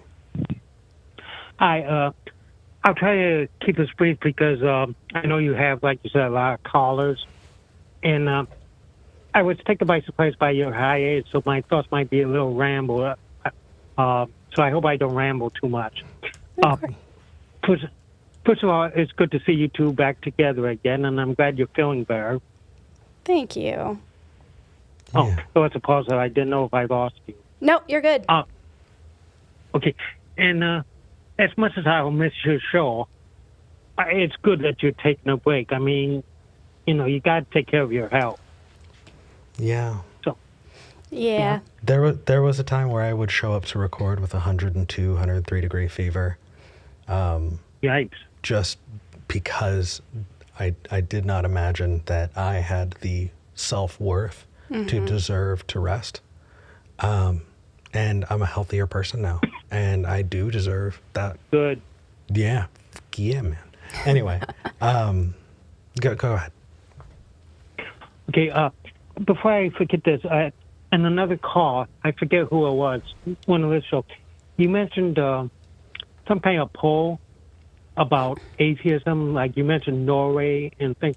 Do you know where I could get the results? Because I'd like to look into that. Yeah. Check out if you look up the world's happiest countries poll. I believe that is the survey that we tend to reference when it comes to which countries are most religious and like what their happiness levels and overall support are. There's an entire index.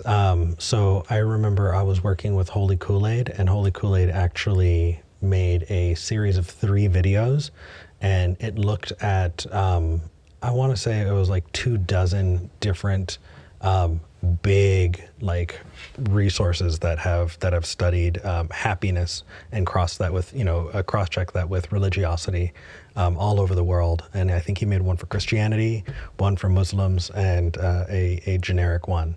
So that is definitely worth checking out. Yeah, absolutely. Thank you. I'll check that out. You mentioned about going on streaming services. I don't get any streaming services. And I'd like to be a patron, but I'm on a limited budget, so I have to be careful, even $1 per channel. But I'll look into it.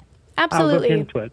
We will make sure that we are very clear about where people can come find us once we do come back. We appreciate you, Jen. And about streaming service, I heard you mention Twitter. I wouldn't recommend Twitter because from what I hear of that, especially with this Elon Musk is doing, he probably would just kick you off. Yeah, we're definitely not going to be taking the show to Twitter. That would not be good. Agreed. Oh my gosh. Thank you so much for calling in, Jim. We really appreciate it. Yeah. Yeah, can I just say one more thing real quickly? Because like I said, I know I'm holding up callers. But one thing I'm going to miss is Eric's rants. I still remember that rant he had about circles. The circles. Oh, geez. Yeah. Yeah. You know, the funny thing is, if you listen back, I actually poorly defined circles in my rant about circles. I said that I mixed 2 pi r with pi r squared, and that was embarrassing. And everybody knew that right away, and we're laughing at him, obviously. Obviously. Yes. When is a circle not a circle? Jim, thank you so much for calling in. We really appreciate you. Take care. Take care of yourselves. We will. Bye. Bye. Sweet. That was really, really, really sweet. Dean, thank you for waiting. We want to end with you, so stick around. We've got Chris in Scotland. All right. Is Santa a better aspirational role model than the Abrahamic God? Should we center a new, fictitious religion around him, like we did with Pastafarianism? Chris, you're live with Airbnb. Hi, thanks for having me on the show, and I'm sorry to see you guys go. You know what? It's okay. I understand that it's bittersweet, but at the same time, it gives us so much more like space to do more creative, cool stuff. Like, we're not done. We just we need the breathing room to iterate and grow. You know. I can say that I totally loved understand. the calls that we've had with you, Chris. Like, they've always been super interesting and taken really interesting places. So let's talk about the Santa religion, because that sounds interesting. Okay, so I've had a thought that perhaps Santa is a better role model than the God of the Bible. You know, the God of the Bible is, you know, vindictive and angry and genocidal. Santa just gives people gifts, you know? Mm-hmm. Santa's just all about the positivity. You know, and we have Pastafarianism, which is obviously it's something of a parody of religion. I thought perhaps we should create something like that for Santa. I feel like there definitely kind of is. Like, if you watch most versions of like A Christmas Carol, right? Like the Charles Dickens adaptations, the way that they frame it is like, you should be a good person by believing in Christmas and like all the holiday stuff. And so it does actually become kind of a stand-in for people who don't want to say God or Jesus, to be like, what would Santa do? I mean, I can get on board with Hail Santa. Hail Santa. Warn all the dyslexic people for writing their Christmas lists. But I mean, taken, like, if we try to take it seriously, I think that most fictional characters are probably better than the God portrayed in the Old Testament. Very true. That said, if we are going to petition for a new character, why not Santa? But as long, I don't know. You know what? No, actually. Santa sees you when you're sleeping, and he knows when you're awake. That's creepy. That's like totalitarian. Can we pick a God that isn't omniscient, is my question. Because, like, I prefer that. Yeah. One that... that might be an idea. Yeah, one that doesn't watch me in the shower. I mean, preferably. Rudolph. Let's do Rudolph. Or Hermie, the dentist elf. Yeah. That's who I want to create Hermie. a religion around. Hermie, the dentist elf. Chris, we have gone far afield. Oh, no, I've enjoyed it. You know, you're probably right. The omniscience is a bit creepy. I had a coloring book as a child, and it was just a picture of someone sleeping with Santa looking through the window. No, thank you. Nope. But yeah, I've enjoyed the conversation. Thank you for having me on, and good luck with all of your future projects. Thank you, Chris. Take care. Bye. Okay, thanks a lot. Bye.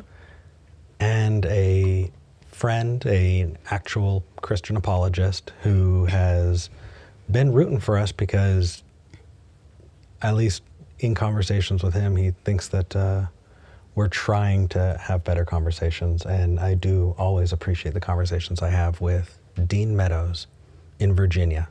You're live with Eric and B. Hey, what's going on, guys? Hey, bro. Good to hear your voice again. I know it's been a quick minute since I've actually called in, but when I heard that you guys are going on hiatus, I was like, I've got to call the show. Appreciate it. Hey, I really do appreciate what you guys are trying to accomplish by having better conversations. So I know that you guys, whether you're on YouTube or not, are going to continue to do that. So that's exciting. My question is, and this is a timeless, age-old theist question. Taking it out with a classic. I like it. Yeah, classic is what standard is there for you guys that would cause you to believe that a miracle had taken place? It is entirely proportional to the claim. Okay, so like I'll give you an example. So I definitely, when I was in church, knew plenty of people who thanked Jesus when they got really good parking close to the grocery store.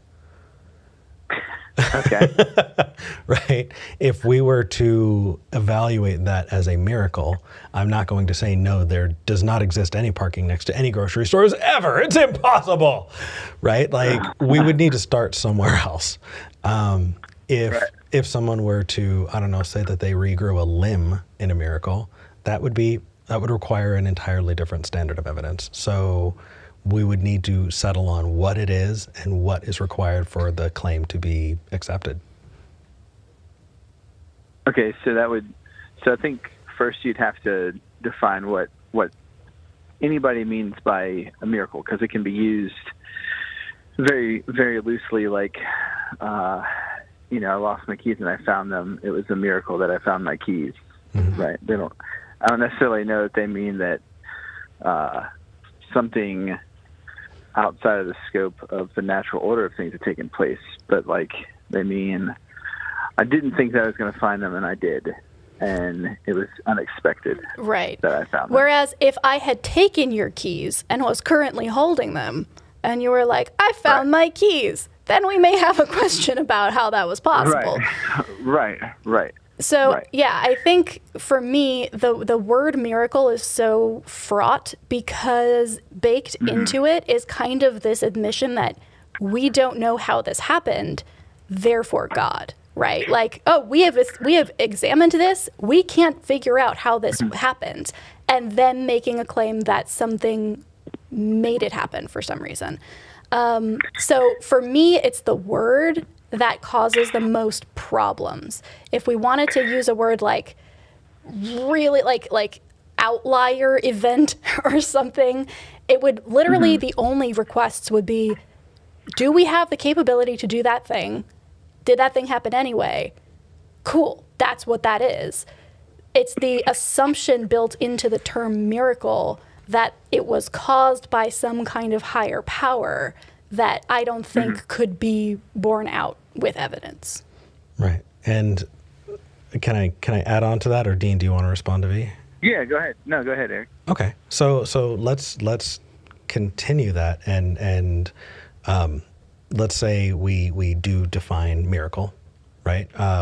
And we go, I don't know, someone regrew a limb. Sure. Yeah. Why not? Or someone raised from the dead. Excuse me. Just burped right into the mic. That was amazing. Okay. Hanging a lantern on that one. Yeah.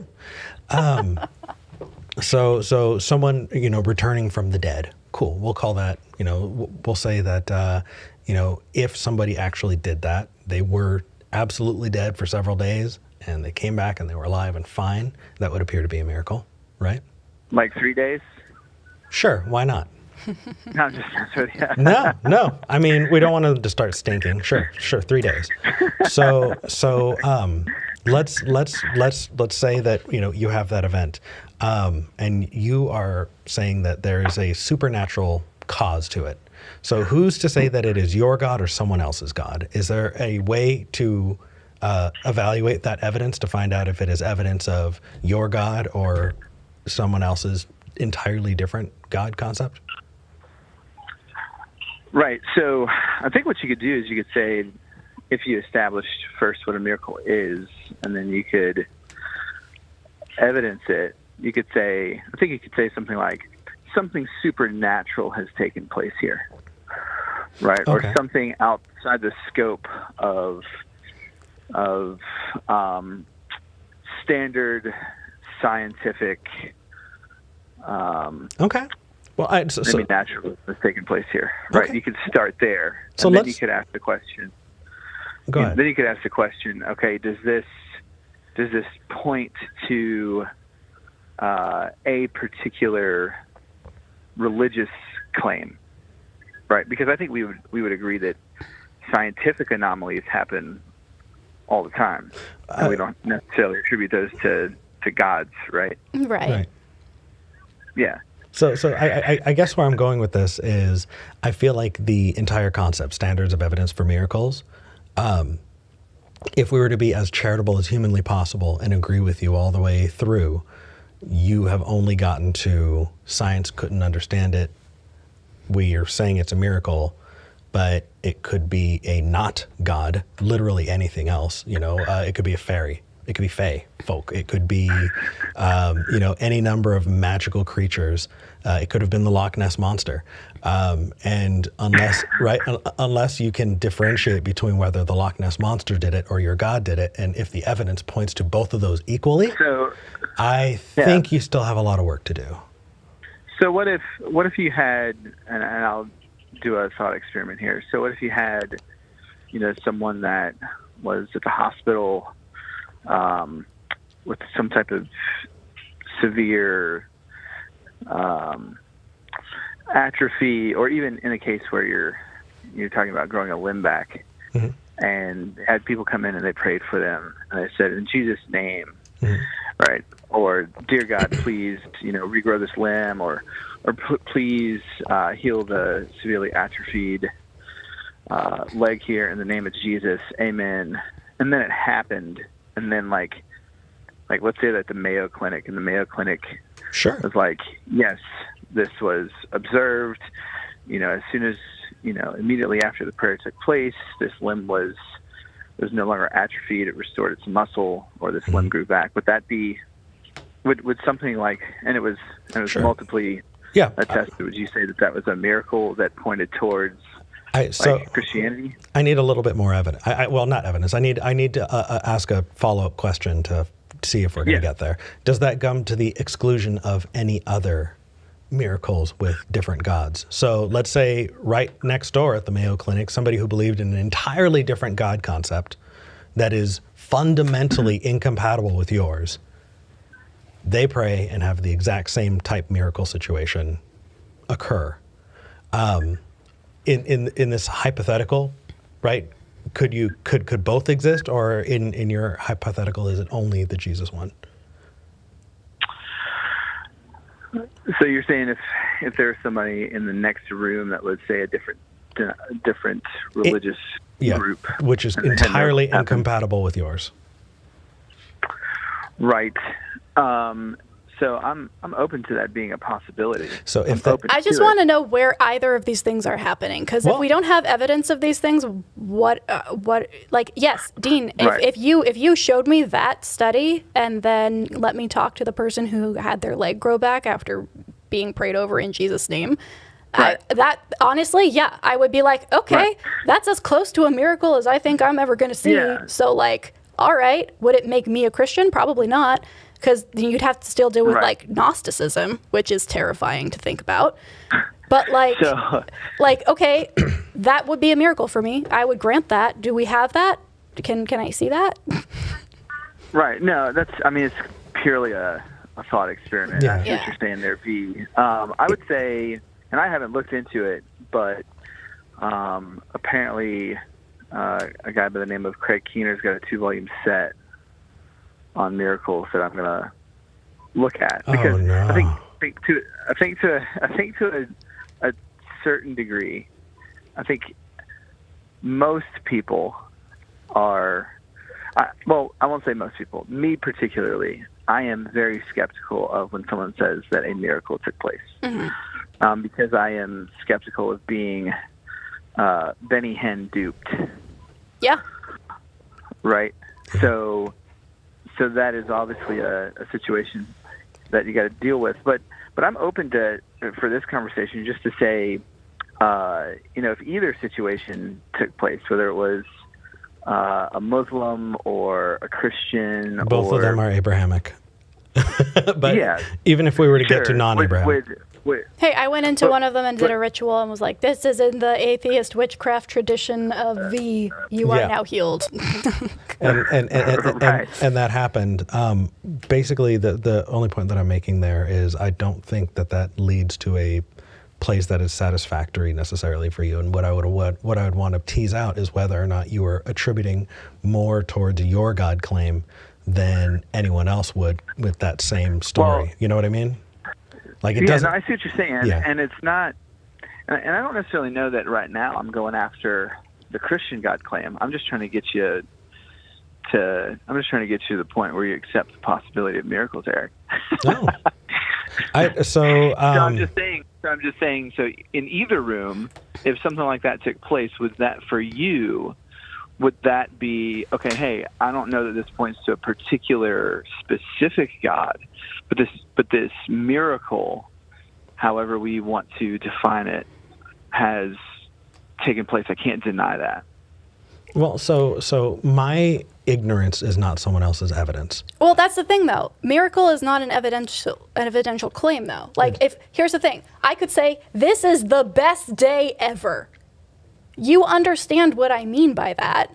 I'm saying I'm having a great day comparable to the other days that I have had, and possibly comparable to other people's days, right? That's not me making the statement that it is actually the best day, because that's not possible to prove. So when you say, do you accept the possibility of miracles, or when you see something, would you agree that it was a miracle? Yeah, a lot of the time what I'm going to do is be like, yes, I acknowledge that what you are saying is that you are perceiving this as a miracle, and colloquially, that's what this means. We don't know what happened. We think this happened for a reason, and that's all we can know about this. Yeah, absolutely. But if you're using miracle as a evidence for something that is true, to me that feels like saying, if I say the best day ever, that proves that it is actually the best day ever. You know what I mean? No, I see what you're saying there. And I think I'm tracking with your statement. I guess my question then becomes, if something like either of those situations, you're simply identifying that as, okay, well, colloquially we see what you're saying, but I don't necessarily accept that. Then doesn't that? I mean, then under what conditions, whether secondhand or firsthand, could you ever say, okay, that was something that was a supernatural event or a miracle, however you want to define that. I guess is what I'm trying to you can't look at, because so then you are essentially then committed to a naturalistic paradigm, aren't you not? Are you not? No. If I may, why not? Because a definition founded upon ignorance is not a useful definition. Right. It's not, we don't understand, therefore God. We can understand God. Christians claim to understand God and have proof about how God works. Cool. That is not you being ignorant of a thing. That's you claiming proof. So you can have proof of God and not be a naturalist, but you would need the proof of God first to get there. So this isn't locking supernatural possibilities out. It's saying that if you're defining supernatural as unprovable, you have locked them out yourself. Because, so I'm not. Because then, as soon as it's provable, then it's not supernatural anymore, and that means that your definition was kind of crappy. Yeah. So, but I didn't make the claim that miracles were unprovable, right? I'm simply saying that in this situation, something that has taken place, like a limb growing back, all things being equal, once you lose a limb, they don't grow back, right? Mm-hmm. Like we see that as testable, observable. It's essentially a scientific guarantee that if Texas Chainsaw Massacre happens to my right arm, it's not coming back, right? But if there were a situation where someone did say a prayer and that arm did grow back, and it was attested to by, say, eyewitnesses or doctors. So like you would still say, not maybe you wouldn't say that that's not enough evidence, but that's still an argument from ignorance. Well, no. Here's the difference. Yeah. Let me just get this out, and then I'll hand it over to you to finish out. If that happened once, yes, it would qualify as a miracle. And inherent in that definition is we don't understand what happened. We are assuming a higher power did it. If it was established that praying a specific prayer over severed limbs made those limbs grow back, that would no longer be a miracle. We might define it as an act of God, right? Or like we do in insurance, or like we would define it as prayer-induced spontaneous generation or something. But like the miracle claim is contextualized in a universe that doesn't accept that claim. And the reason the universe doesn't accept the claim of miracles is because the universe is evidence-based. And so if you have evidence for a miracle that is replicable, that is able to happen over and over again, even if it involves a supernatural being, it is no longer, by definition, in my opinion, a miracle, but rather just a God that predictably does a thing that interacts with the natural world. And then we can have a conversation about whether or not that God deserves worship, or is the God that you think it is, or that I think it is. But the point that I'm trying to make is miracle, by definition, suggests a lack of replicability that I would require for a miracle to prove something. Okay. So, fair enough. Yeah. I got you, V. But my thought there is, Dean, you and I are walking along the road, and I point to a mountain, and I say, I did that. And when your question is how, I say, well, you don't have evidence. You don't know how it happened, so I did it. It's just an assumption that is made based on your ignorance. It is not actual evidence that I did anything. And that's why bringing that up, the unexplainable thing, it's not actually evidence of anything. It's just evidence of ignorance.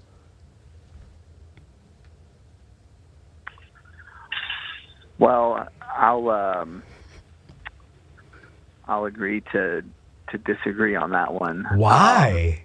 Okay, so if I pointed at a mountain and say, Dean, I did that. Right. Do you think that me saying that, or me pointing out you not knowing how the mountain came about, No, I don't agree with how you're couching, the way in which we're saying a miracle took place. It isn't simply someone saying, "Oh, look, I was in the hospital and my leg grew back, and you should believe me because you don't know." I mean, we're talking about a situation where, you have, a multitude of people that are attesting to this, doctors, family members, the person themselves. Whereas if we're just walking along the road and we just stumble across a mountain, you say, "Hey, yeah, I did that."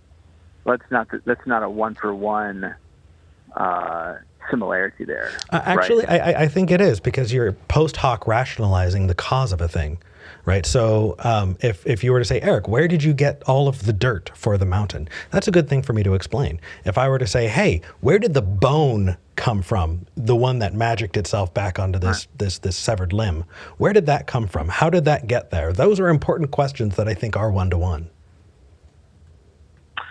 I think your illustration is a post hoc rationalization of what's going on. I think the illustration I provided is something that takes place.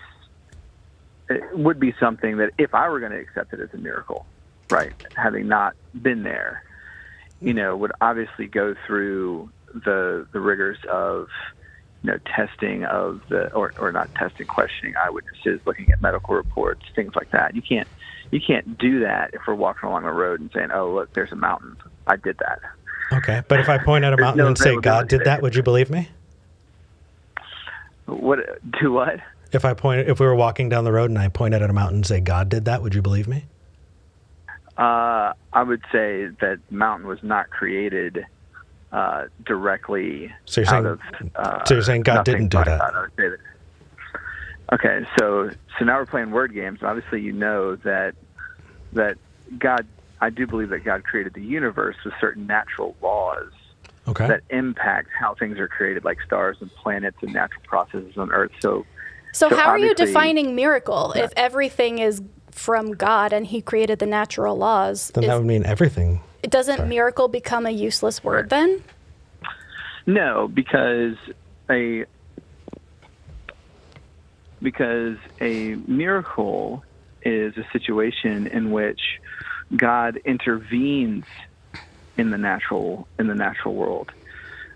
So he changes the rules. Than him allowing natural laws to run their course, all things being equal, right? So like all things being equal on natural law, if someone chops off my leg, it doesn't come back. But should God decide to intervene and provide new, I don't know if information is the right word, but provide new, what's the word that I'll look for? I'll just say for off the top of my head, new energy or power into that situation, that would be a situation where he could do that. So it's not that everything's a miracle. Okay. I definitely do want to go to the Discord. I would love, Dean. Yeah. You know I love you, man, right? I know. All right, cool. So when I'm a dick to you right now, I just want you to remember that. Okay? So, Dean. Okay. Yeah. Let's say I take you to a maternity ward, and I point at the little babies, and I say, those are all miracles. Would you disagree with me? Would I disagree with you? Yeah. Are you? Because it sounds like you are saying that babies are not miracles, and I agree with you. But I'd want to know if you would say that babies are not miracles. Eric. Yeah. Eric, you know I love you, right? Yeah. So I'm a jerk to you right now. Just know that. Okay. No, I'm kidding. No, I wouldn't say that babies are miracles. Ladies and gentlemen, I rest my case. I don't know what I was proving, but it was funny. Dean. But all right, hey, I've got to roll. I got to check out at Food Line. I've been here way too long. No worries. You and I are going to be making an announcement in about a year, regardless of what else is going on. Less than that, because I'm coming to Austin. You are coming to Austin in March. With some students to convert you all. No, I'm just kidding. Bringing in the cavalry. We don't need them in Texas. We're swamped. Like. There you go. All right. Take care, brother. All right. Love you guys. Take care. Bye. Bye. Oh my goodness. That is such a classic note to end on, I feel like. Right? I like it. We just need to remember, Dean does not believe that babies are miracles. Theist admits. Babies aren't miracles. Aren't miracles. That's so clickbaity. It's so mean, but it's honestly, here's like we got his ultimate definition of a miracle at the end there, which is God intervening in the laws that he set up to change the rules for a specific purpose. Mm-hmm. If that's your definition of a miracle, then the scenario you set up as proof of a miracle doesn't cut it anymore. No. Because all you have proven is that possibly certain words triggered certain things to happen. You don't know the mind of God. You can't prove any of that definition. And so the definition he was using wasn't actually borne out by the example he was giving. Yeah. Anyway, we should read Super Chats because people have been so They really have. It's generous. been really, really sweet. Yeah, let's do it. So Holly K sent $10. Thank you, Holly, and says, I've really enjoyed your shows these last few years. You're great people. Wishing you both the best in all future endeavors. Thank you. Thank you, Holly.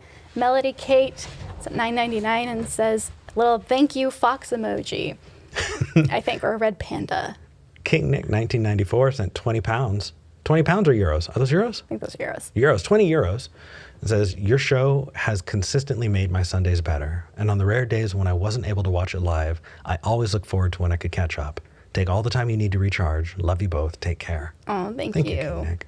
The Eye sent $10 and says, as I have done every time, I forget to wish V and Eric a happy next holiday. As I said in my first call all those months ago, Get your Christ out of my Yule. Happy holidays to all the Atheo-Pagan. Thank you. John Klein sent $10. Thank you, John, and says, thank you both, and don't stay away too long. We are still going to be around for sure. Rick sent 50 euros. Wow. Thank you. And says, you two have made my Sunday evening in Belgium a joy for the last couple of years. I learned a lot about how to have great conversations. Thank you for that. Take all the time you need and see you out there. Yeah. You absolutely will. Thank you. Sal Willis sent $10. Thank you, Sal. Says, I will miss the show, but I 100% understand the need to take care of yourselves first. You both have done such a great job with this show. Wishing you both the best over the holidays and in 2023. Thank you. And then this one, Kathleen sent 100 Canadian dollars. Thank you so much, Kathleen. You say lots of love, health, and happiness to you both. We really appreciate it. Thank you. Thank you. Lee Spanner sent $2 with a little cool emoji. Thank you, Lee. Moldred sent $6 and says, if you immediately know the candlelight is fire, then the meal was cooked a long time ago. As always, Moldred, I think... I don't understand. Thank you. Sarah Dye sent $20. Thank you, Sarah.